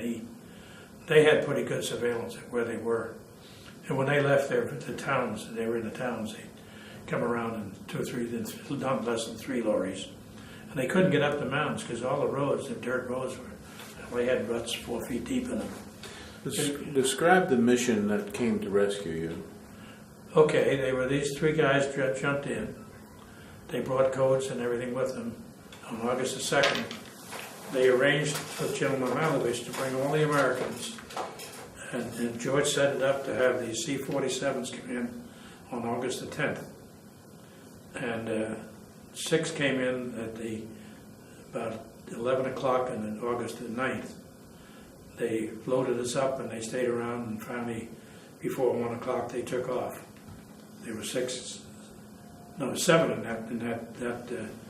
in that mission. And then the next morning, they were supposed to be 18, but 1 aborted for mechanical problems. So the other 11 came in 2 waves, 6 and 5, or 5 and 6. And they landed at an abandoned They landed in the same little airfield. What they did, they cleaned off the shrubbery and everything off the top of the mountain. The pilots actually landed uphill and rolled downhill. They took off the same way. They took off uphill and finally broke ground going downhill. And they filled in all the holes, and I remember George Muslin and Vankovich, this was right in his area too. He had everything going over there. And Vukovic rather.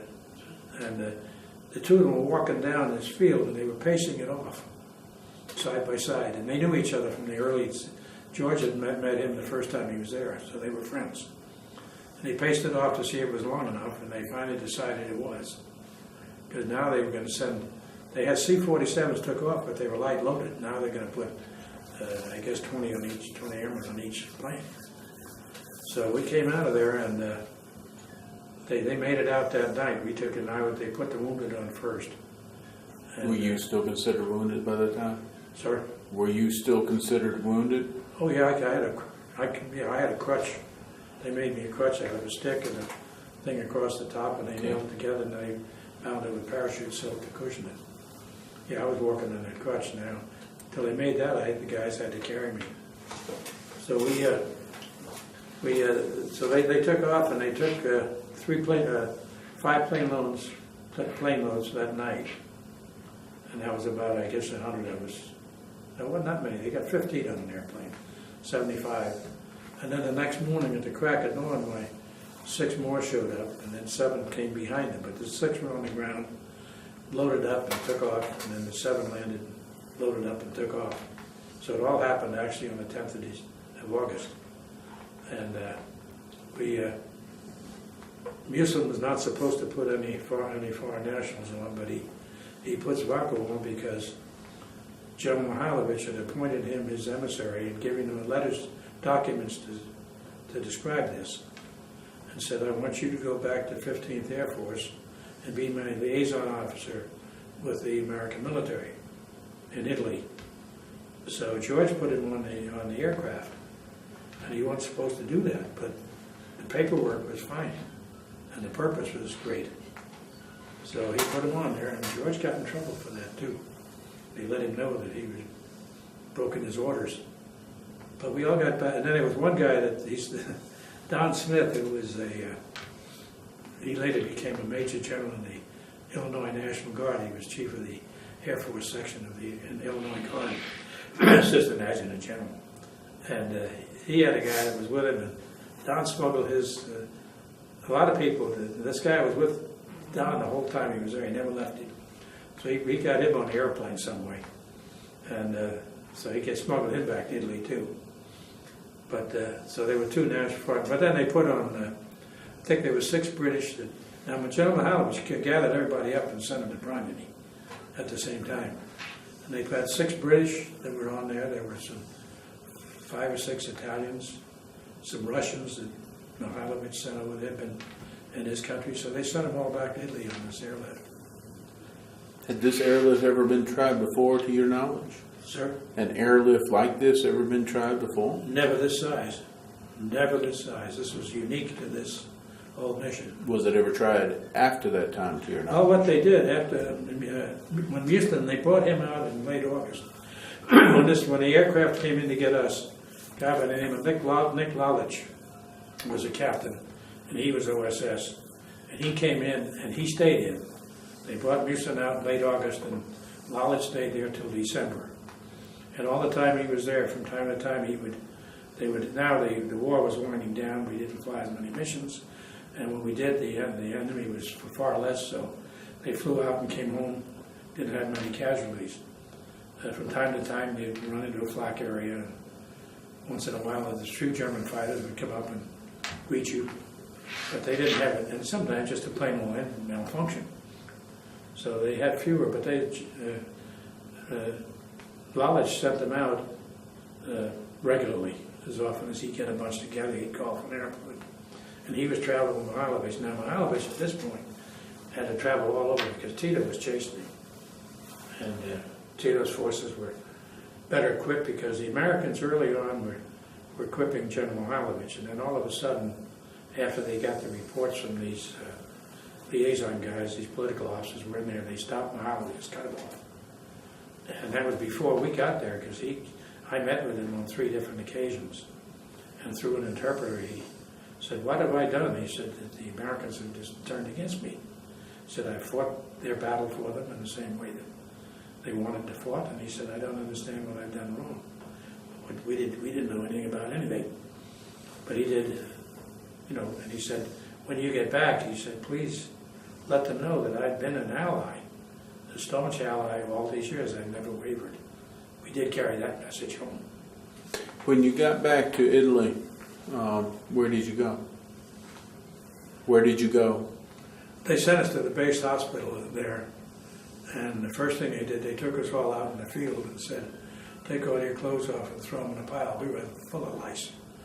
We were just lousy as we could be.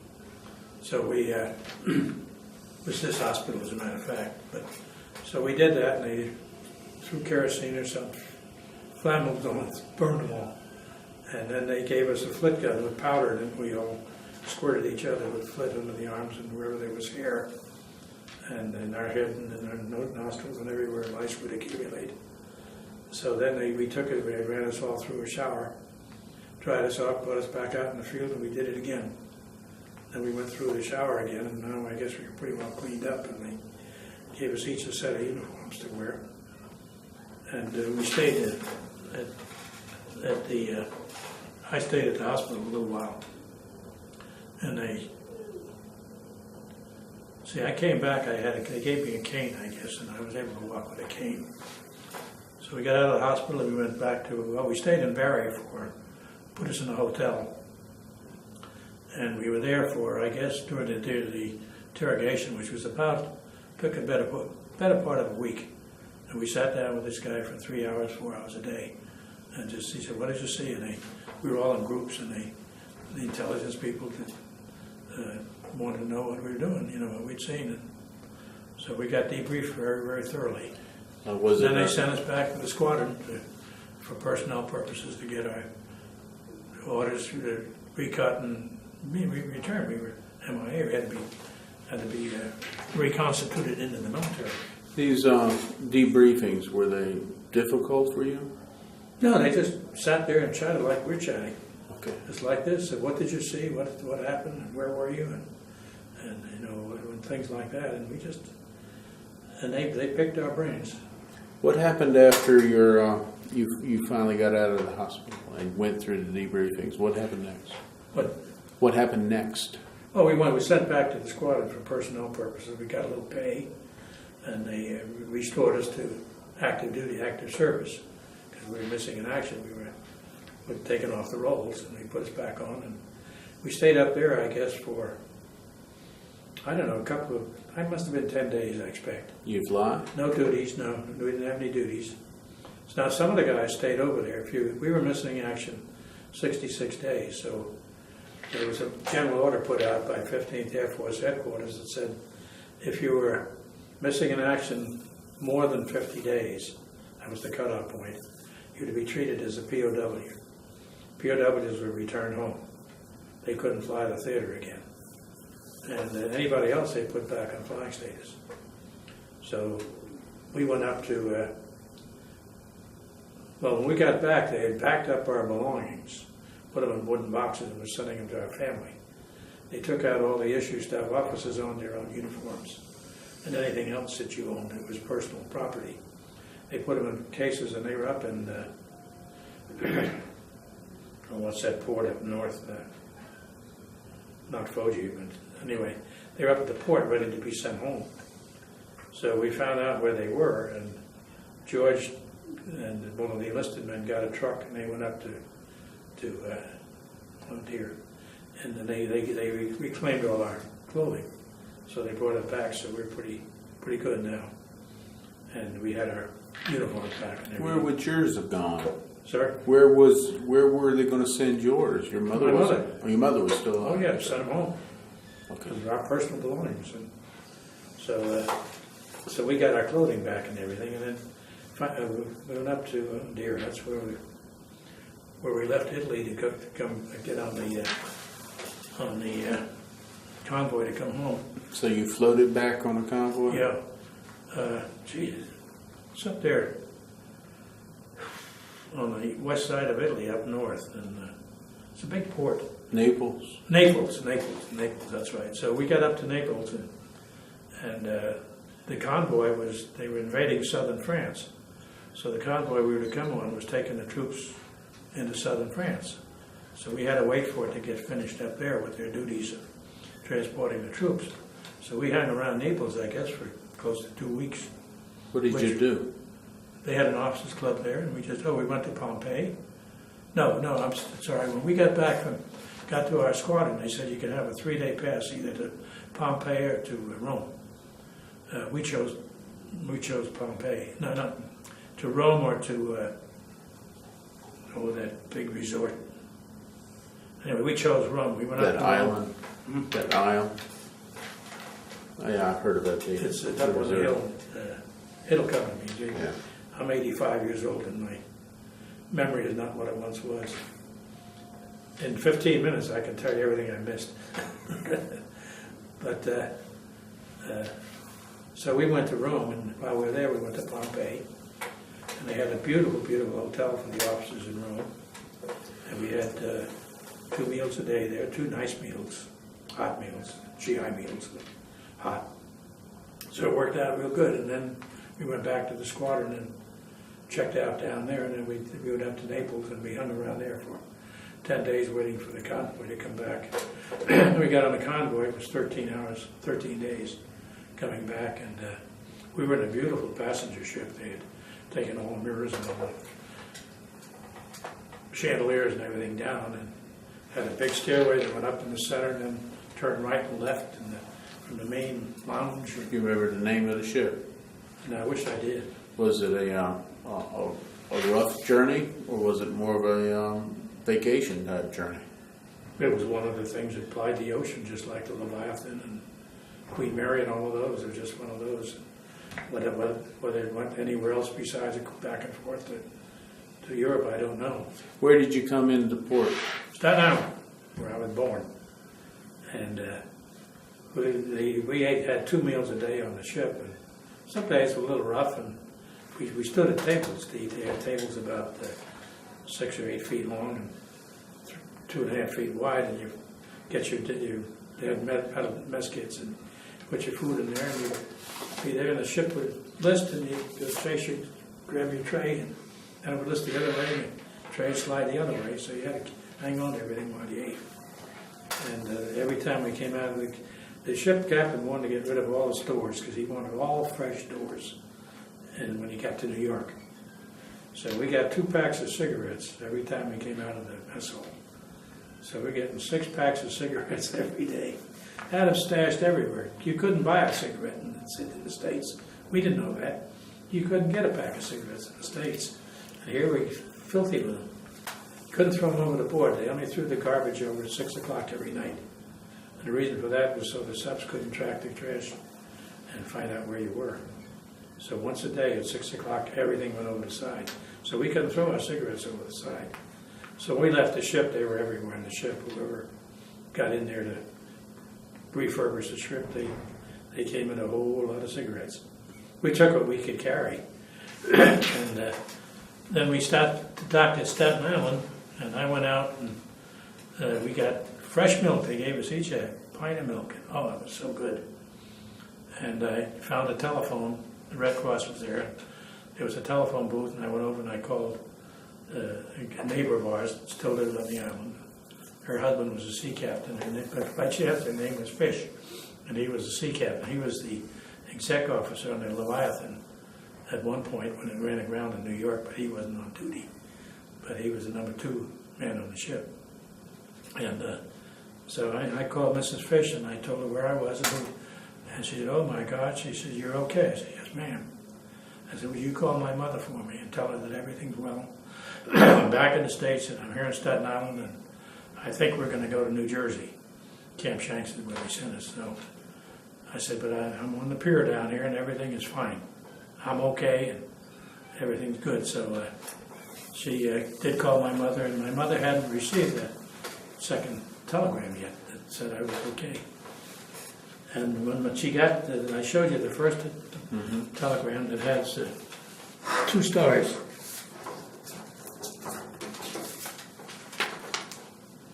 Up here in this corner, there are 2 stars. And when you got that telegram, before you opened it, you knew that, let's see, it's up there.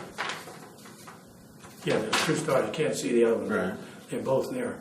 Before you opened that telegram, you knew it was bad news. So my brother was up in the Aleutians, and when she got that telegram, my mother, she was at work. She worked then for the Civil Service Commission, and she was in her late 60s, and she thought, "Oh gosh, which son is dead?" So she really had problems with that. She didn't want to get in trouble. So the people gathered around, and she opened it up and just said I was missing in action. Well, I wasn't killed in action, so that was a big difference. And somebody explained that to her. Right. So her hopes were still alive. And it must have been quite a traumatic experience. And then on August 23rd, she got the notice that you returned. Got she? Yeah, that's what it says. Yeah, but she didn't. It was. Yeah, I'm looking at that. No, because August 10th, no, we didn't come back till September. Maybe she had been informed, I guess she had. Oh, it just said return to duty. She did not back in the States. Oh, okay. Yeah. And he'll communicate with you at an early date concerning his welfare and whereabouts, which is what I did. So anyway, so we got back to the States, and we were stationed at Camp Shanks now, and we had a 4-day pass. They said, go ahead, we're going to take time to work your personnel orders out, where you're going to be sent to and shipped to. So we had 4 days. We went to New York, and I was raised in Manhattan, so the 4 of us went over the offices, and we went over to couple of clubs, and when I worked in the hotel, Windermere, there was a guy that was the,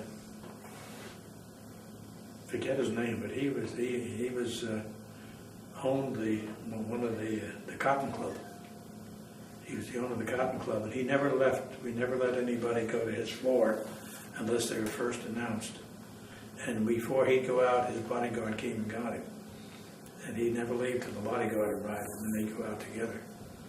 So we went to the Cotton Club and told them who I was, and we had all our uniforms and ribbons and everything on. And we were very, very well received. We couldn't buy a drink or do anything.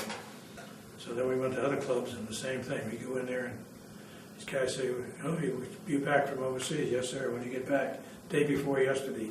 "Bartender." Drinks for them, put it on my bill. So we were very, very well hosted as related to the guys that came back from Vietnam. What a difference. What a difference. When the war was winding down in Europe in May, this is 6 months later, of 1945, where were you?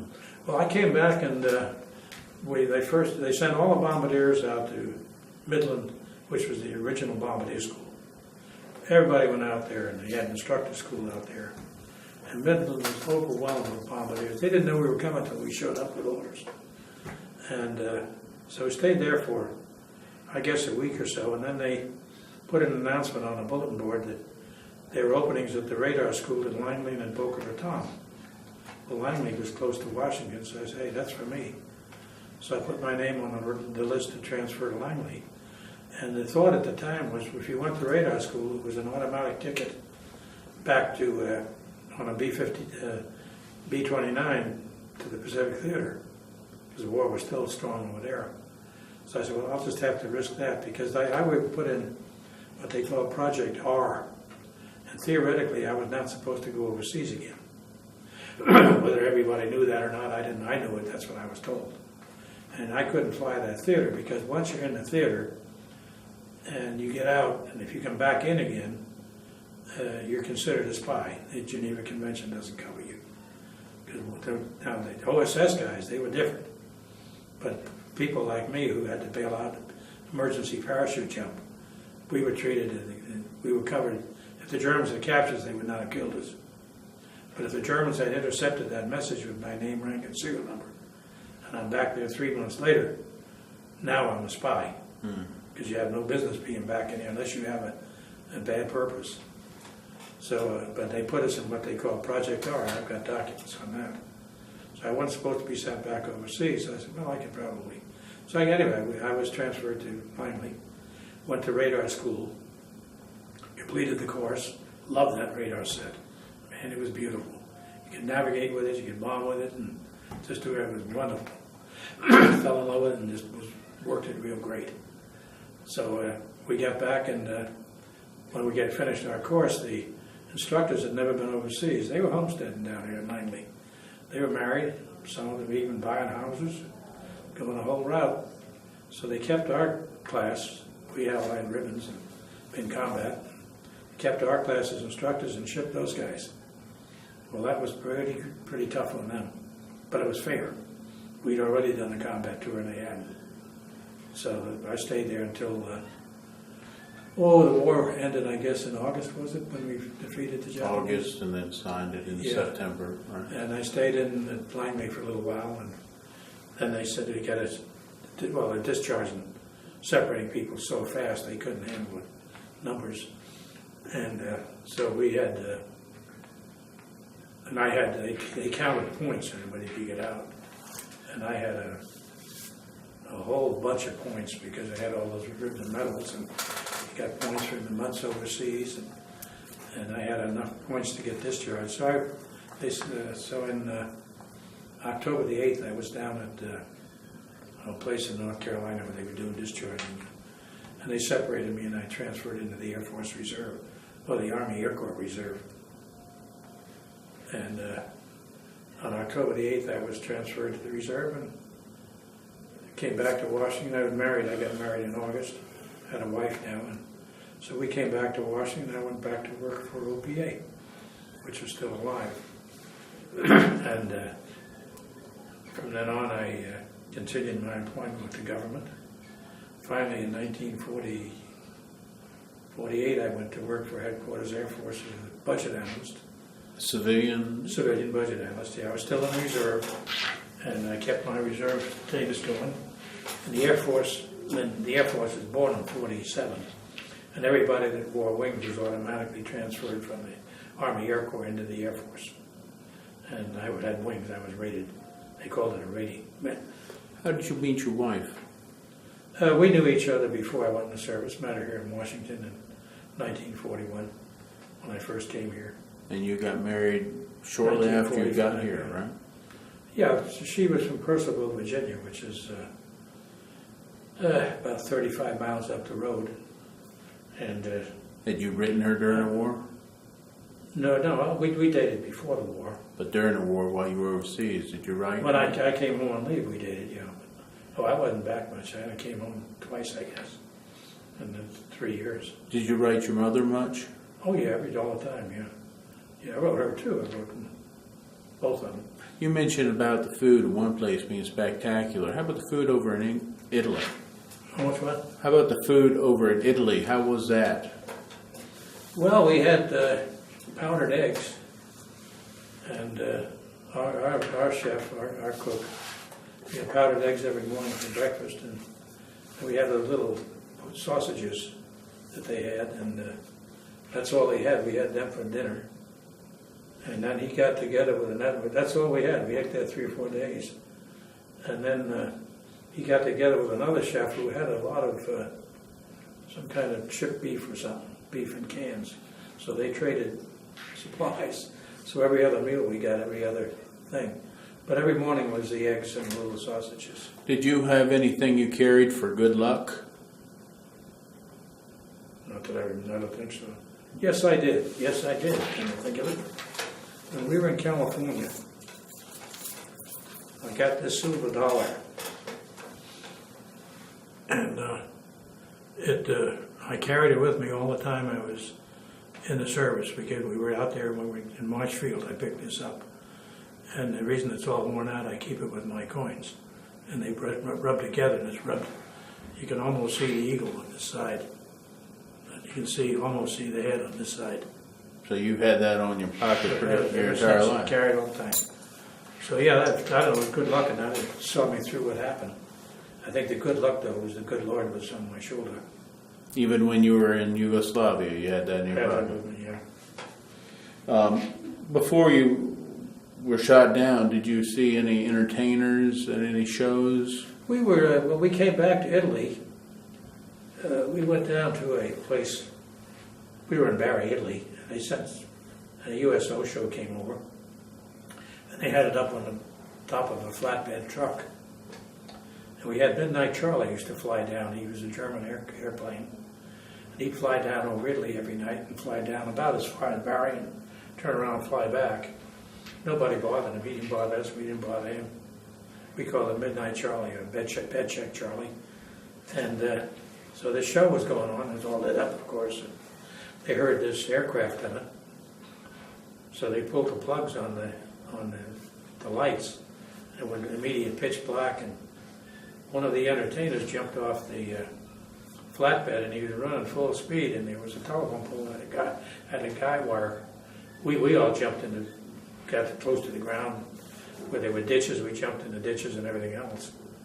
And so this guy hit that guy wire across his chest, running full bore.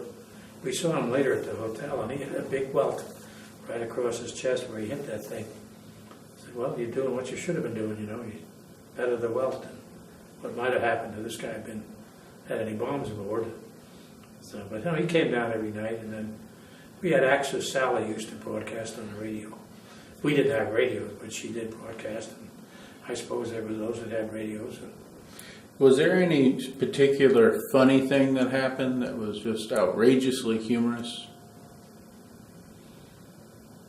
while you were overseas? I'm trying to think.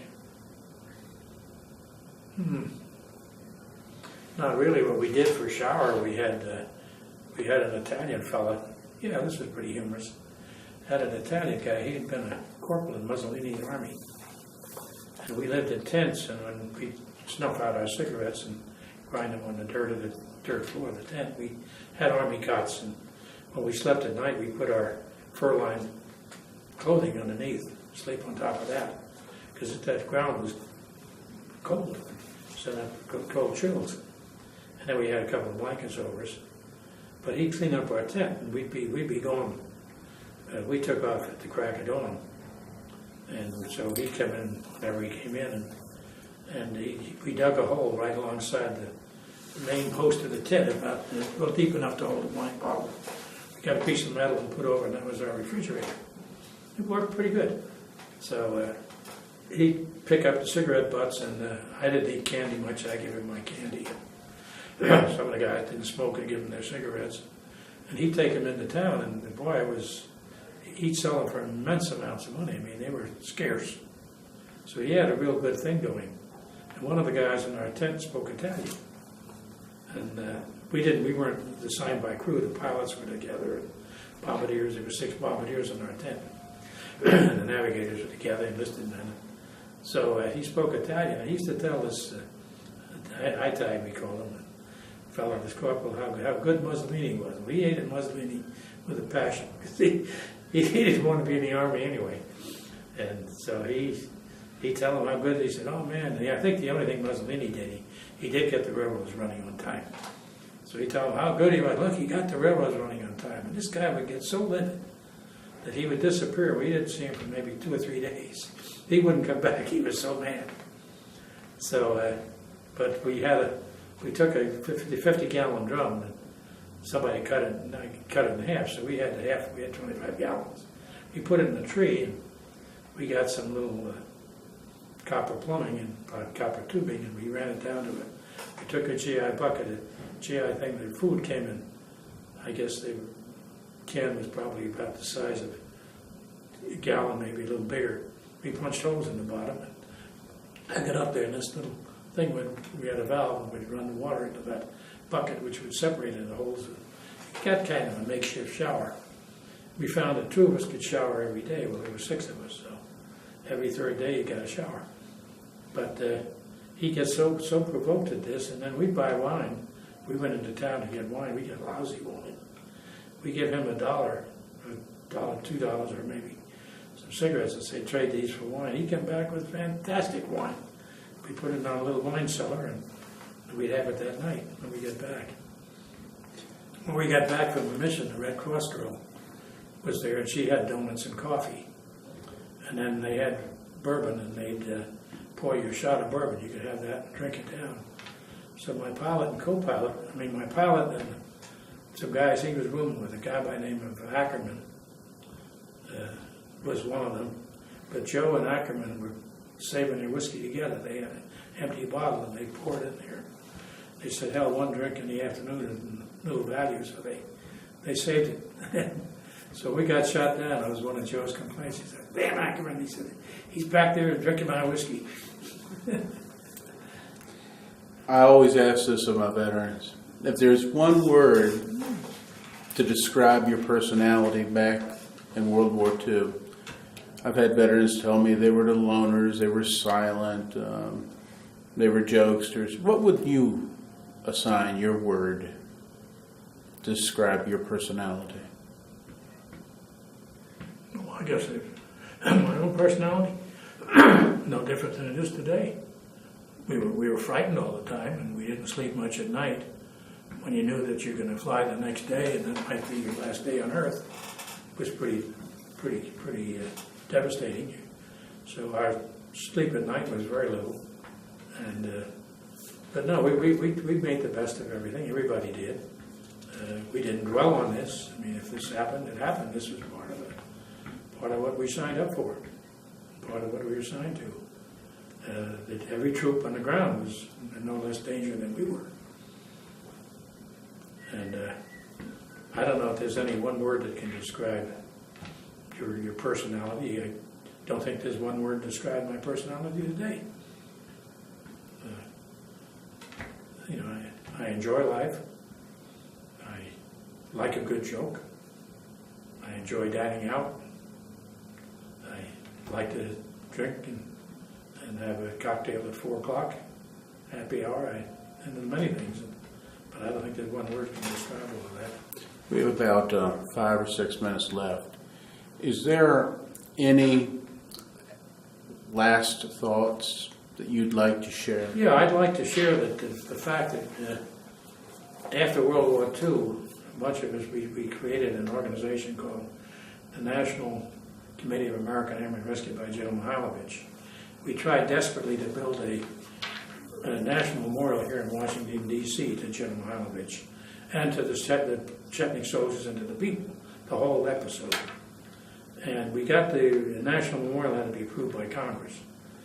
We had a bill introduced in Congress, and we got the bill passed the Senate twice, 2 times. But the State Department didn't want this bill to be, they didn't want a memorial in Mihalovich. We didn't learn until many years later when we had a conference with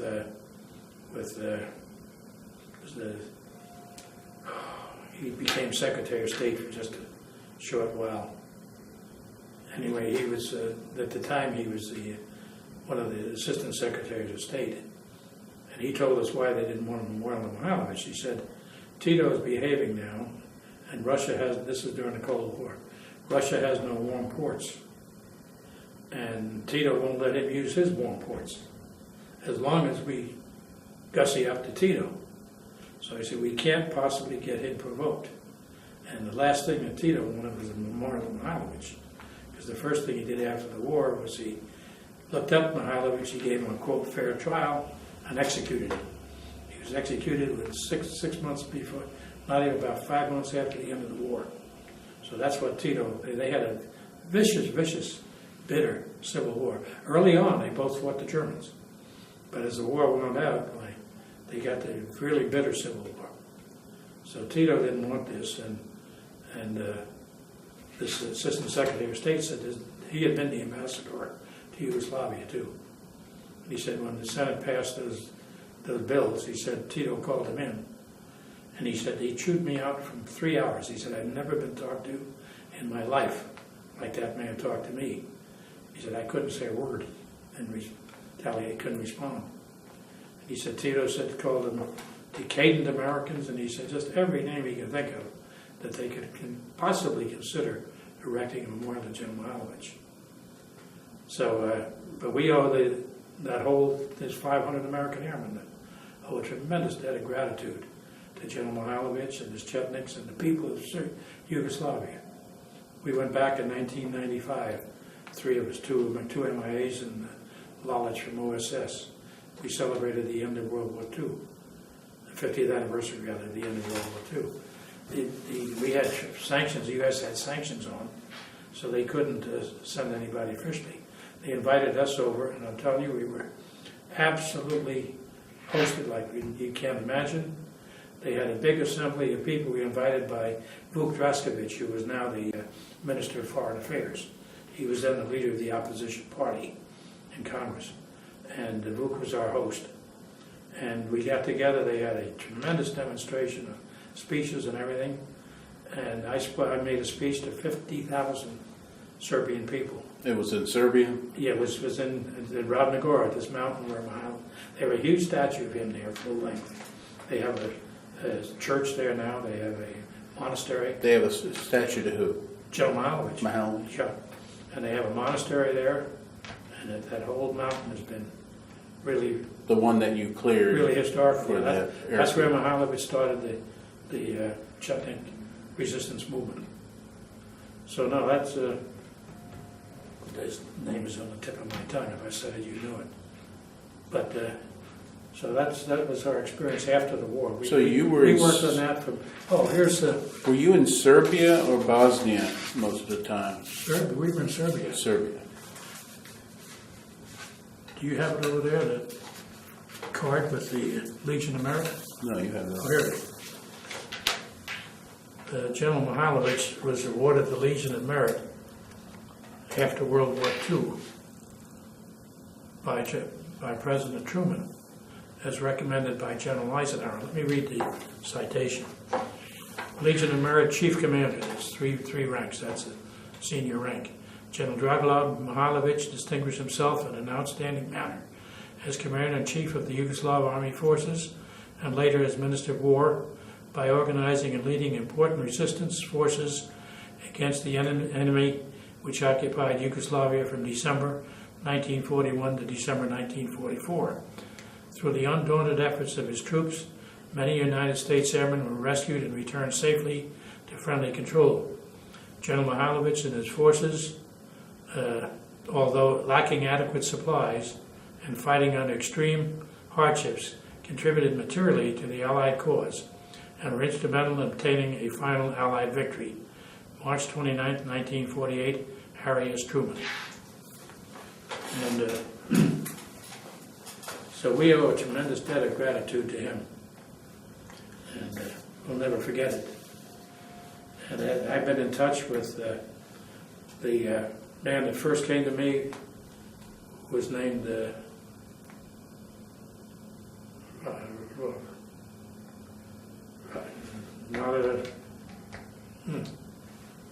anyway, I'm in touch with his family, and they still have, in 1945, we went back to that same farmhouse. I laid in the same bed, 1995. I laid in there in 1944 and cried like a baby. Went back, and that's where I was with my broken leg.